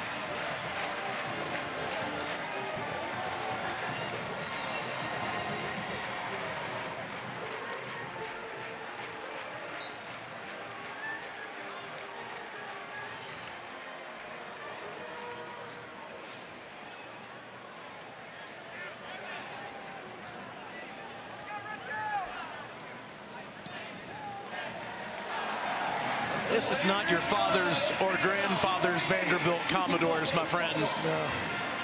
No, this bunch is aggressive. You could tell they were going to stand on the gas. They were going to be in their tempo offense. This possession, clean pocket, nice pickup. Look at this. Look at that room. We talked about it before. Pavia just load up, dump that ball in. Hoskins, you know, more than anything, he was just going for ball security. Look at him, looks the ball in, got both hands on it. You got to get him on the ground. Instead, he just rotates, spins right out of that. Looks like Ryan Williams versus Georgia last year. Nobody gets him on the ground. Finds his way into the end zone. The Vanderbilt offense, when they took the field on that possession, they were like, we're aggressive. They got over the ball quickly, and boy, they scored quickly. And we've been talking about this the last few days, how they have found guys from all over the country, these upperclassmen from Division II and FCS and Group of 5 schools, and turned them into great Power 5 players. Jacobs brings it out to the 25. Really is, it's a great recipe in this NIL transfer portal era of college football that we're in. And that man right there, Jerry Kill, is a huge reason for it. Yeah, he's pretty remarkable. You know, you think head coach at a lot of places, you know, notably Minnesota, went to New Mexico State. He was helping TCU. Gary Patterson, we were talking to him before the game. He's down on the field today, former head coach at TCU. Jerry Kill was there with him. Tim Beck was there with him at TCU. The guy just loves football, knows football. The players love him. And boy, they play hard for him. Out of the backfield, it's White. Noah gets ahead near the 29-yard line. Remember, with under 30 seconds to go in the first half, this was a one-possession football game. It was a fair fight throughout the first half, and Vanderbilt kicked a field goal right before the half to make it a 10-point game. And then Vandy has outscored Utah State 17-0 in this frame. Vanderbilt's second half scoring has just been exceptional. It's 113-15 in the second half this season. That opening drive of the second half, that 11-play, 75-yard drive was a tone setter. On 2nd and 6, White driven backwards. Davis, excuse me. It's Sidnor in the middle there.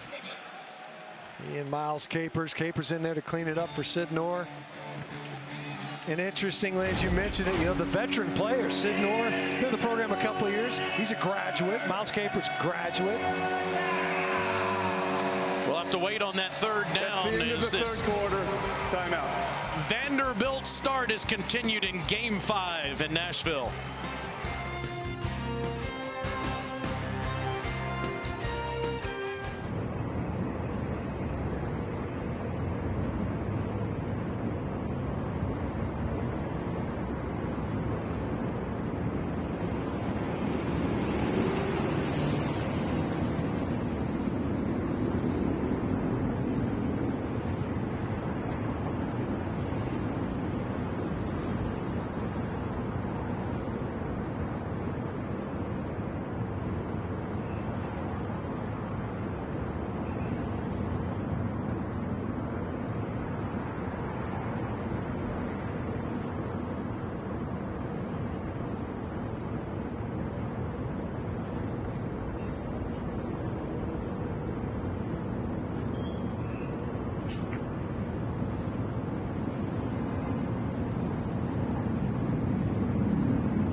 Look at this, just lounging in brand new First Bank Stadium.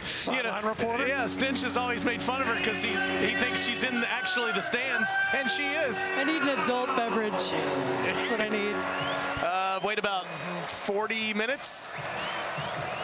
These are so nice, seriously. This new stadium, guys, we were here 2 years ago when the scoreboard was suspended by a crane and there was a chain link fence over there. This is awesome. Yeah, just above your head, I think, from where you're seated. Some chalets in the corner you need to go check out next. First down here, and Barnes escapes again, and the ball's out. And is Vanderbilt on the bottom of that pile? That was a 3rd and 10, by the way, and Vanderbilt has the ball. William Field is a fumble recovered by the defense. First down, Vanderbilt. Potentially another great scramble by Barnes. Would have been enough. At first, I thought maybe he might have been down.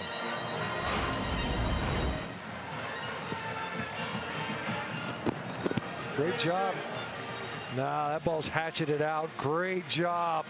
Coming Bryce there and Cowan. just tomahawk it. Yeah, Bryce Cowan, the senior from Tallahassee, in there to force the turnover. Vandy's forced 9 of them this season, now +6 in the margin. And they have forced a turnover in 7 straight games.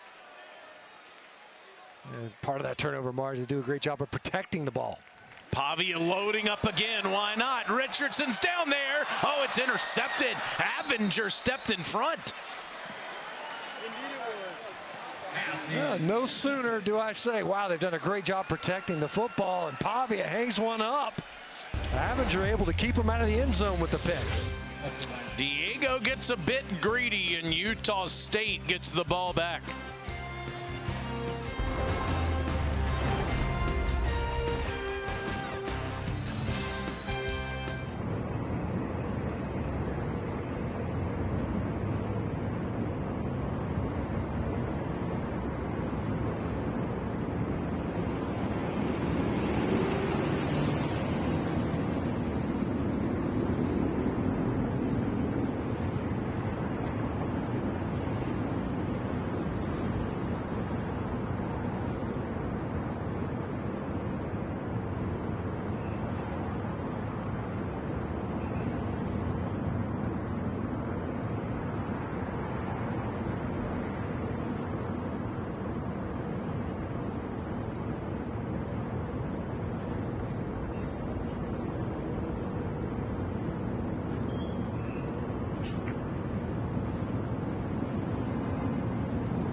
Time to salute the helmet stickers in today's game. The AS is for Andre Selden, who tragically passed away in July after diving off cliffs. Andre played for Jerry Kill at New Mexico State. Selden had just joined Utah State this summer. New quarterback for Utah State, Jacob Conover. Throws it to Jacobs out of the backfield. And of course, Turner Cockrell. He's a big member of the Vandy family. Passed away with a long battle in cancer in 2018. Vanderbilt representing him today. as a superhero who inspired those who knew him, and Turner's family is here today as well. It's great to honor two people that had an impact on so many. Conover in the game. That was his first completion of the year. And it's Jacobs who won't get the first down. Conover in because Barnes was injured on that last drive as we go down to Alyssa. Yeah, Andre Selden represented also on the helmets of the Vanderbilt Commodores, and yesterday his former teammate Diego Pavia got up in front of the Vanderbilt team at practice and shared some memories about Andre with the team, talking about his work ethic, how he was someone who Diego looked up to as a player. Clark Lee talked about taking the emotional phone call from Jerry Kill the day that they found out. It was definitely an emotional moment that spans both teams here. On third down, here's a toss, and it's a first down toss to Jacobs. He gets up to the 32-yard line. You can see tough sledding. You know, we talk about Utah State, what they've been down. Obviously, having to sub in there at both tackle spots, and now quarterback. It's been a challenging second half. Part because of the scoring pressure of Vanderbilt. Conover downfield, forces it down there, throws a great ball to Brock Lane. Brock Lane's had success all game long. Vandy's had a difficult time finding a way to mark the tight end of Utah State repeatedly. Think about the 2-minute drill, the scoring drive, and now a big first down catch to spark this drive behind Conover. 20-yard completion, first two completions of the year. And Conover again, this time incomplete over Lane's head. Jacob, a graduate player from Chandler, Arizona, who came over from Arizona State. Second and 10 for the Aggies. Got to be careful too with Barnes, Matt, for the majority of the Mountain West schedule. I mean, this is a team absolutely that could contend at the top of the Mountain West Conference. No question. Yeah, you have to think that's probably part of the thinking here, given the current circumstance. And hey, the offense is doing relatively well. Conover to Lane, good grab, but loses yardage on the play. What a game Miles Capers has had today. SEC Defensive Player of the Week versus Alabama last year, when Alyssa was down there on the field watching him get a sack and a forced fumble. And Capers and the Doors are going to T-Town next Saturday.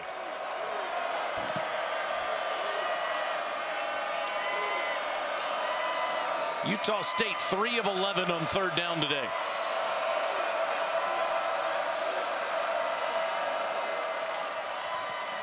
Toss, and Davis spins and gets almost nothing. Just so challenging. You think about it, it's ruling on the field as the runner's forward progress is stopped. Fourth down. Nick Rinaldi and friends all in there. You know, Vanderbilt defense allows 70 yards rushing per game, 61 today for Utah State. It's been really solid. I mean, all season long, teams have they've really struggled to run on this Steve Gregory-led defense. Gregory taking over the defensive coordinating job from Clark Lee, the head coach who handled it a season ago. Rico, and a fair catch by Height on a 37-yard punt. 10:51 to go. Vandy dominating the second half.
by Allstate. You're in good hands. James Franklin had those two 9-4 teams in 2012 and 2013. Won the Music City Bowl in 12, won the Birmingham Bowl in 13, beat Georgia that year. Talked about the 8-4 team in 1982. Just feels different in 2025. His team's going to be 5-0 to start the year. First time that's happened since 2008. But this team has more depth than that one did, and it's better at the line of scrimmage as they get ready for Alabama, LSU, and the rest of the schedule. And they have Diego Pavia, a good toss there in the backfield to James L. Lassiter. Number 81, Caleb Barnett on the carry. I'll make that Caleb Barnett, excuse me. Barnett came around on an end around there, the freshman from Tulsa. That's his first rush of the year. Yeah, I was looking at that too. Like Barnett in there. That little, that motion, it's like an orbit return motion. I'm sure they got some kind of cool name for it. That really turns into the option on the backside of what is counter. Barnett had a touchdown in that Charleston Southern game to start the year. Picks up 3 yards there. Pavia throws on the run, incomplete. It was on Martel Height's hands. The triple threat Martel Height, who plays defense, offense, and special teams. He's going to stay in the formation. So he's going to sub in there. Junior Sherrill subs out. And then, as you mentioned, we saw him in pregame working on the punt return. We've seen him on defense, out there on offense. High volume, high capacity football player. Pavia, an interception on the last possession. You know he would like to stay out on the field on the 3rd and 7 here.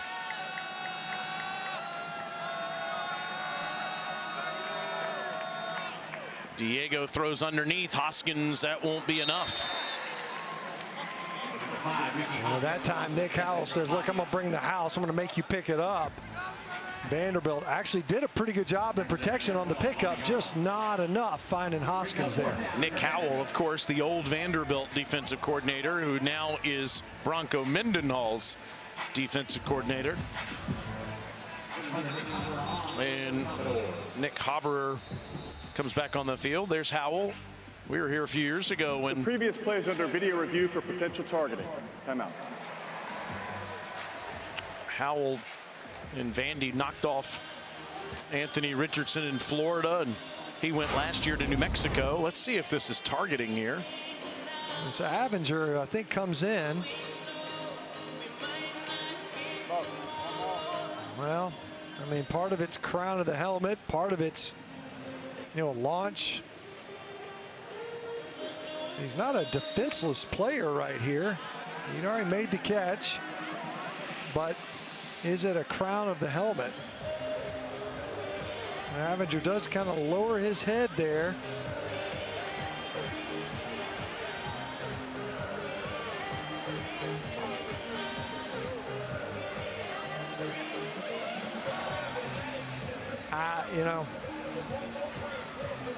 It does end up, does he make contact with the crown of his helmet? Yes, although it did not look as if he lowered his head.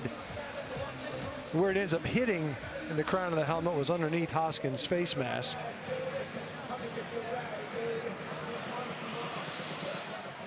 Obviously would impact his availability for the first half versus Hawaii after an open date for Utah State.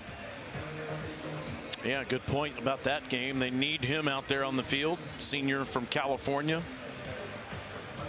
Came over from New Mexico with this staff. After video review, there is no foul for targeting. The ruling on the field is upheld. 4th down. Yeah, no, I mean, good to look at. Makes sense. Stop. I think that's an excellent ruling there. So Utah State with a stop. And position to get the ball back here as Jacobs is standing in his own 33-yard line waiting on this Haberer punt. cannon by Noah. And fair catch there by Nick Haberer with a 57-yard punt here in Nashville. Early on the field, as number 44 was blocked into the kicker. There's no foul.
In the last 80 years, Vanderbilt has started 5-0 twice.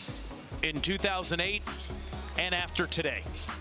Bobby Johnson, 5-0 start that year, ended up 7-6, winning here in Nashville at Nissan Stadium. This team will be 5-0 when they go to Tuscaloosa next Saturday, barring a miracle Utah State comeback. Jacobs off to a good start, and hold on just a second here. Jacobs runs inside the 20-yard line. Javen Jacobs, the junior from Arizona, with his long run of the year. Van Hinton prevented a touchdown. Well, we talked about Conover getting in there, and what does he do? Rattle off a couple of completions, and then Jacobs, most explosive play of the game on the ground. It's been quiet all game long for the Aggies rushing attack until that one. 58 yards for Jacobs on that play. They just about doubled their rushing total with that run.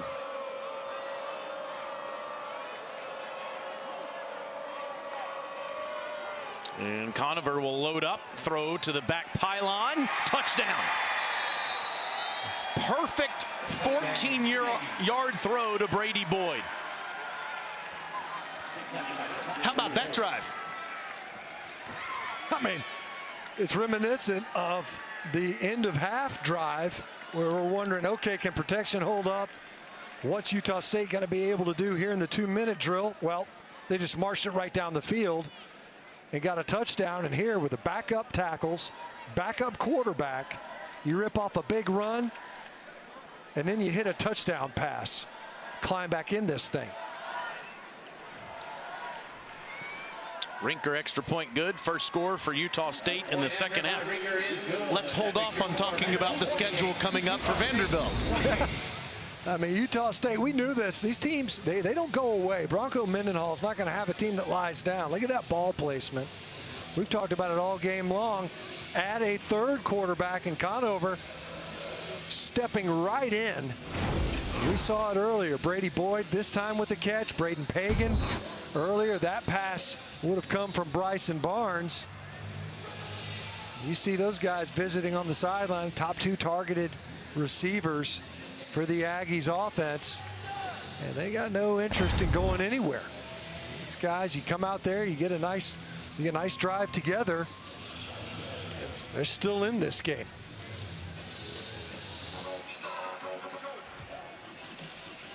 It's a 20-point game here with just over 8 minutes remaining in the fourth quarter. 3-1 Utah State playing undefeated Vanderbilt for the first time ever.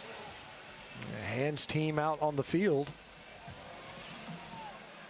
Instead, they elect to kick it deep. And Sherrill calls for the fair catch, which will give Vanderbilt the ball at the 25. Let's take a look at the Saturday MVP brought to you by Sports Clips. Diego Pavia, career high, 5 touchdown passes, and he's run into the end zone too. And the decision making as much as anything else. We talk about just how deadly he is, both as a runner and a passer. Aggressive mindset. Really the only blemish in this game, the interception when they were coming out exceptionally aggressive. That was after a takeaway on the fumble. The last we saw of Bryson Barnes, they come out, they try to throw one more haymaker. And he's coming out of the game here with just over 8 minutes remaining as Blaze Berlowitz is the new quarterback. And Berlowitz will go to the ground, straight ahead. It's Lassiter.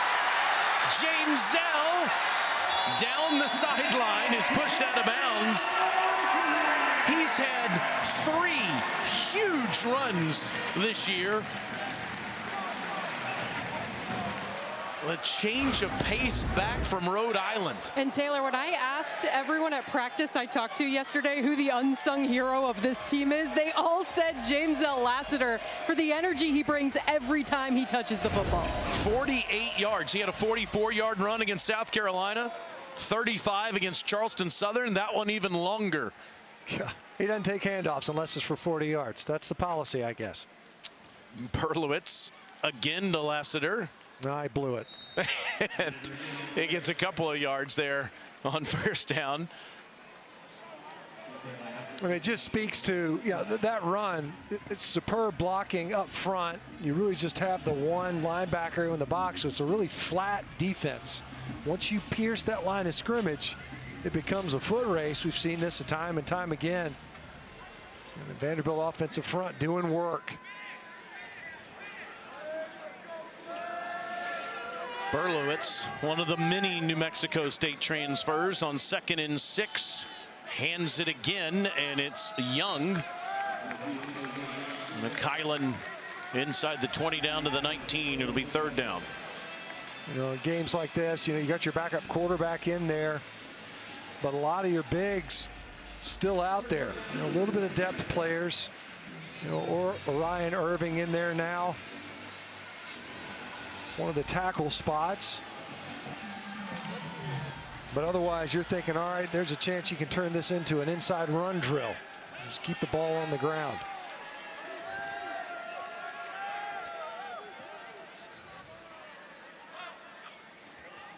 Blaze turns hands, an easy 1st down run by Newberry. It's a different back on every play. And AJ moves the chains. Yeah, this is Oprah Winfrey Show run game. It's you get a carry and you get a carry. They've got a lot of folks that they got to get the ball to. So Newberry's out. Everyone's getting a house.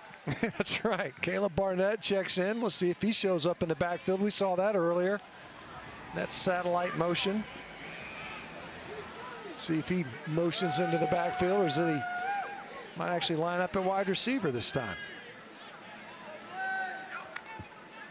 Berlowitz throwing for the first time to the end zone, wide of the mark.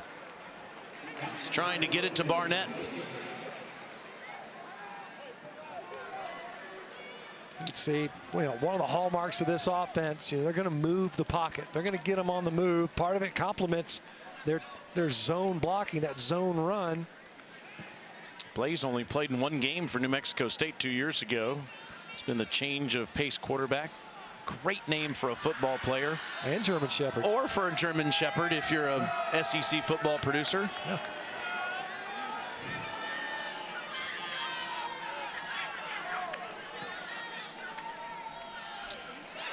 It's Young to the corner. Touchdown.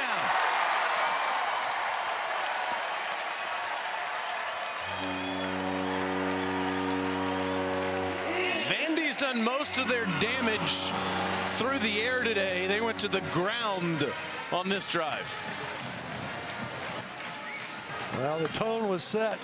James L. Lassiter ripping off that run, and then Young's able to finish it off. Great job bouncing this run. All clogged up.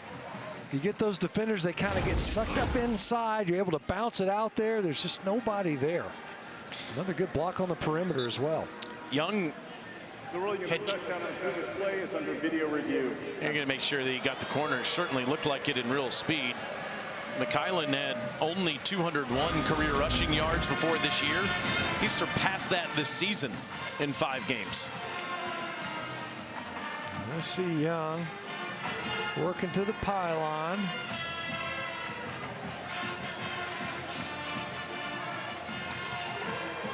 Confirmed. Let's play on. Right foot looked like it was inbounds. He was possessing the football.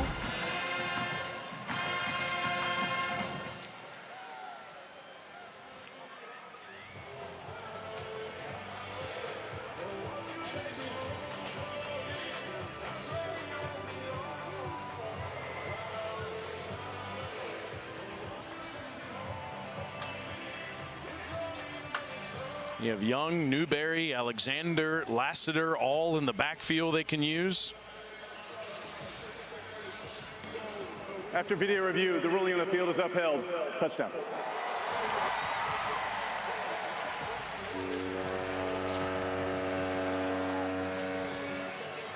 Yeah, so that drive, they were committed to the ground game. It was just, who's going to get it in the end zone? Rotating around, letting everybody get a carry.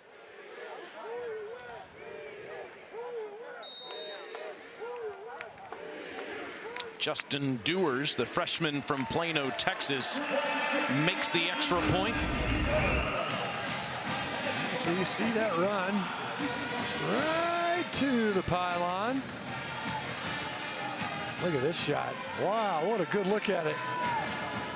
The blocking out there on the perimeter as well. Good job by Joseph McVeigh. If he doesn't tie up the defender on the edge, probably doesn't get to the pylon.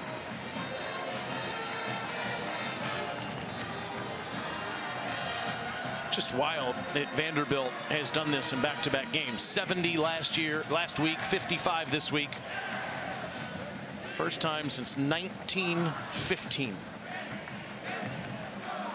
Wow.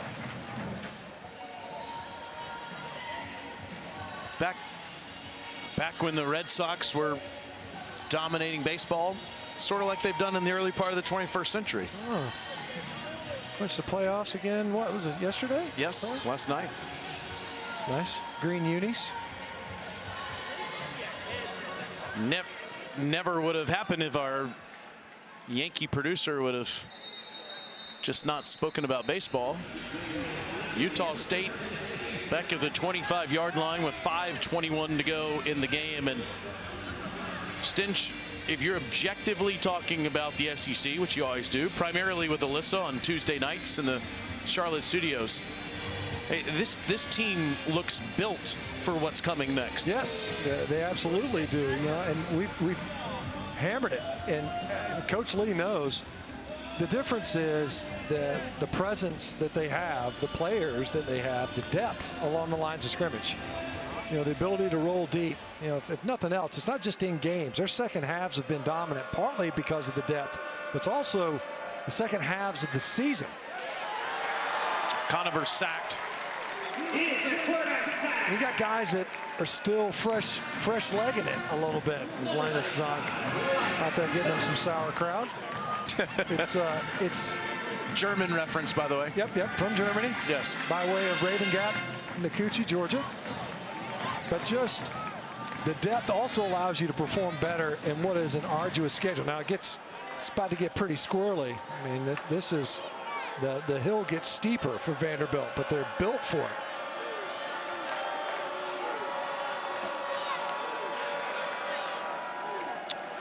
Catch made there by Jacobs, and Jacobs gets ahead to the 30-yard line. I know you like to put yourself out there, listen, rank the teams in the SEC each week. Yeah, it's hard. It's really hard. Where would you like to put Vanderbilt after this one today? I think last week I had Vandy at 6. I mean, to Stinch's point, the depth is undeniable no matter who they've played to this point. We're not really sure where South Carolina will end up shaking out from a strength of opponent standpoint, but that's something that stands out when you talk to these guys too.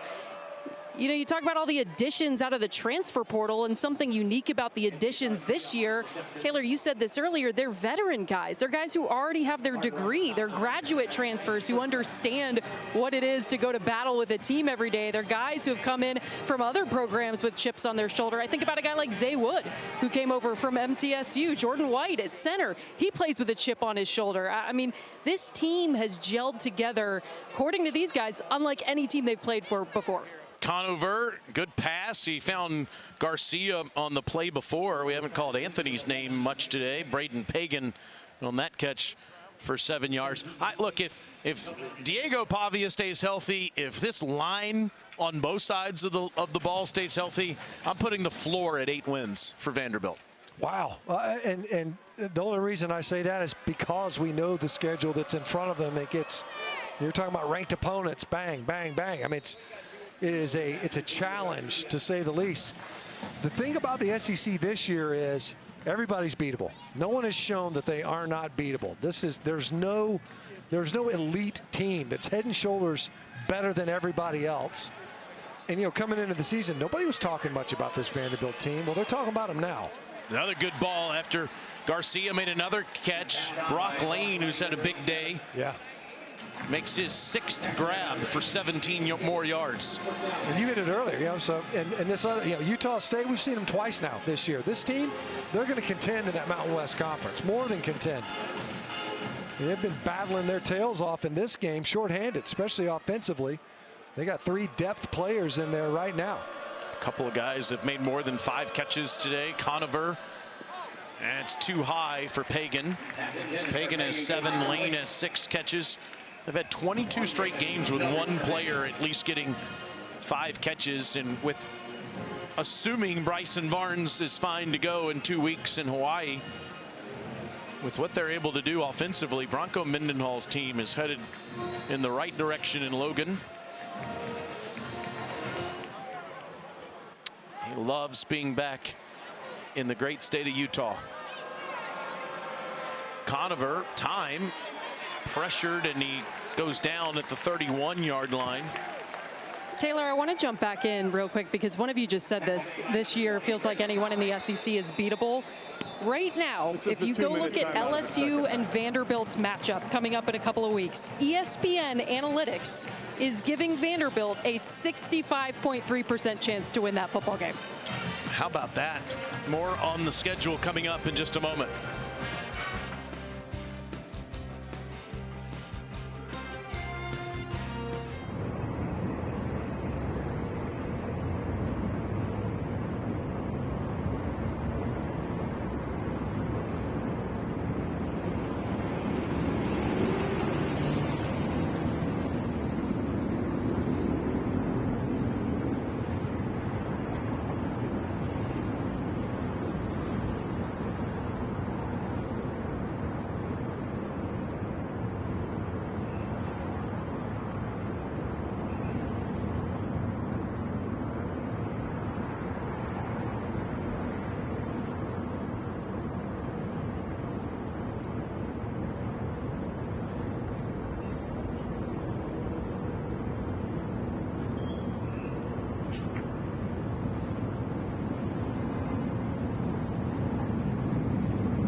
Welcome back to SEC Network College Football, presented by Allstate. A beautiful look at one of the best cities in America on the Cumberland River. Okay, all right, Vandy fans are feeling it. Bring us Bama. Bama's first thinking about Georgia tonight between the edges on ABC. Conover in trouble on 3rd and 9 as he goes to the ground. There are flags on the field. Flag on the play. Linus Zunk was all over Barnes in the backfield. Holding defense number 37. 10-yard penalty from the previous spot includes an automatic first down. He means 27, Jalen Lackey.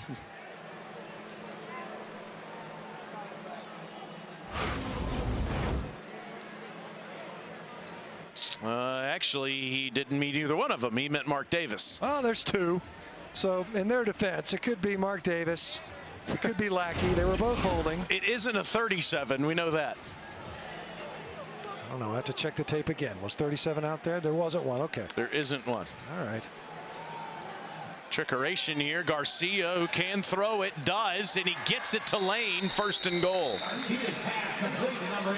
Well, we saw this. You know, his pass earlier in the season. He's 1 for 1 coming into this game with a touchdown throw versus Texas A&M. He's got this in his skill set. They basically always have 2 quarterbacks on the field whenever Garcia's lined up at wide receiver. He's got that capability. I think we led bad beats last week, didn't we? Yes. Uh-oh. Interesting.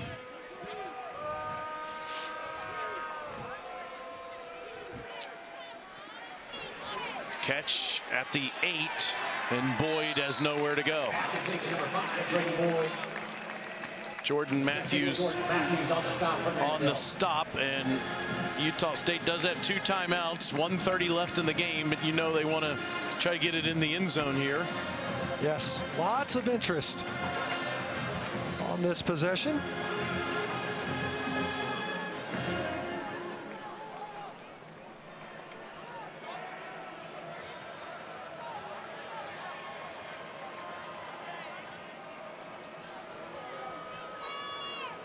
Conover facing pressure, incomplete, throwing it into traffic.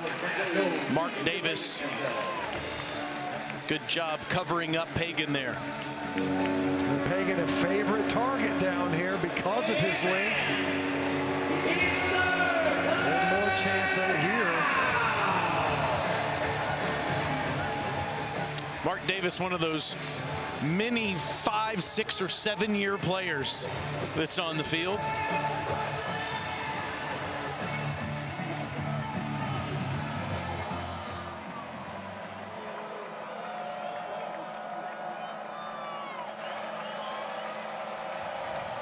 On 3rd and goal, Conover, it's caught, and that is a touchdown. Javen Jacobs scores it. Stanford Steve's eyebrows are raised. I'll say. All the way up into the hairline for Stanford Steve. That would be hard to pull off. Jacobs able to get it in there. What a drive by Conover. Utah State, you got to be pleased with what you have in your backup quarterback.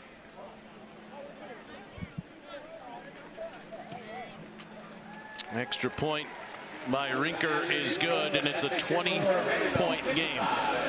I know you're looking for moral victories here to a degree, but the fact that Bronco Mendenhall takes over a program that had almost no one returning, at least of significance, and you go to Texas A&M, yeah, and you lose by 22, but it was respectable for 4 quarters. No question. 3rd quarter, they came out swinging. And you come here against the best Vanderbilt team we've seen in decades, and you keep it to 20 points. Hey, look, this Utah State team, this program, it's definitely headed in the right direction. There's no question about that. And you could see really what Mendenhall did last year in New Mexico. Did not start off well. They finished tremendously well. And as we pointed out, Everywhere Bronco Mendenhall's been, he finds a way to get it to a winning program. And he'll do it here at Utah State. The 2 times we've seen them, this team's got the pieces, and they're going to more than make a run in that Mountain West Conference. Just a reminder, coming up in 10 minutes, Tennessee and Mississippi State here in Starkville. Undefeated Bulldogs against a really good Volunteer team. A true road game for Tennessee. See how they do it, clanger. Mississippi State 4-0. Jeff Lebby has done a terrific job as the head coach there. But things get real today against the Vols. We saw him last week, and you believe this is the deepest team Josh Heupel's had. Yeah, and they have not been full strength all season. You know, you think about, down your what would otherwise be your intended starting quarters. Now, Colton Hood, the transfer from Colorado, boys, he played good football. They're without their starting right tackle and Sanders. There have been anyway. They've been down their top 2 defensive tackles. They haven't been at full strength. I think Tennessee, when healthy, could be one of the best teams in the country. That said, this environment at Mississippi State, an undefeated Mississippi State team, it's not an easy place to play, a dangerous place to play. It can be. Here, Vanderbilt is 5-0 for the second time in 80 years. First time since 2008. 1-0 in the SEC. They're at Alabama next Saturday, 3:30 on ABC. Utah State falls to 3-2. They have a week off before they go to Hawaii in 2 weeks. Clark Lee has them fired up in Nashville, Tennessee. Thank you to Tom Schofield, Corey Huffman,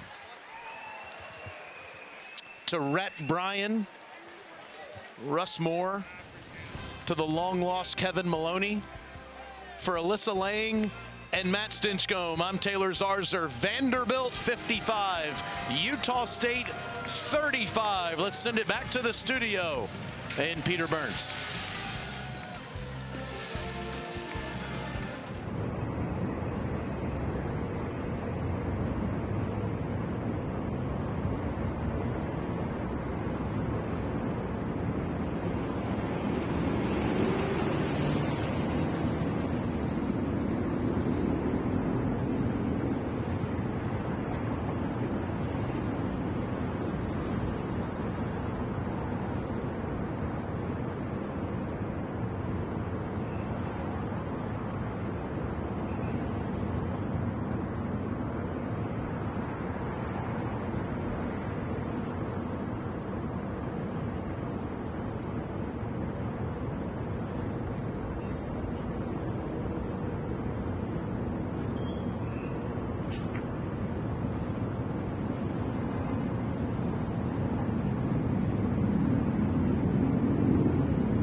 Thanks, Coach. Congrats. Thanks so much.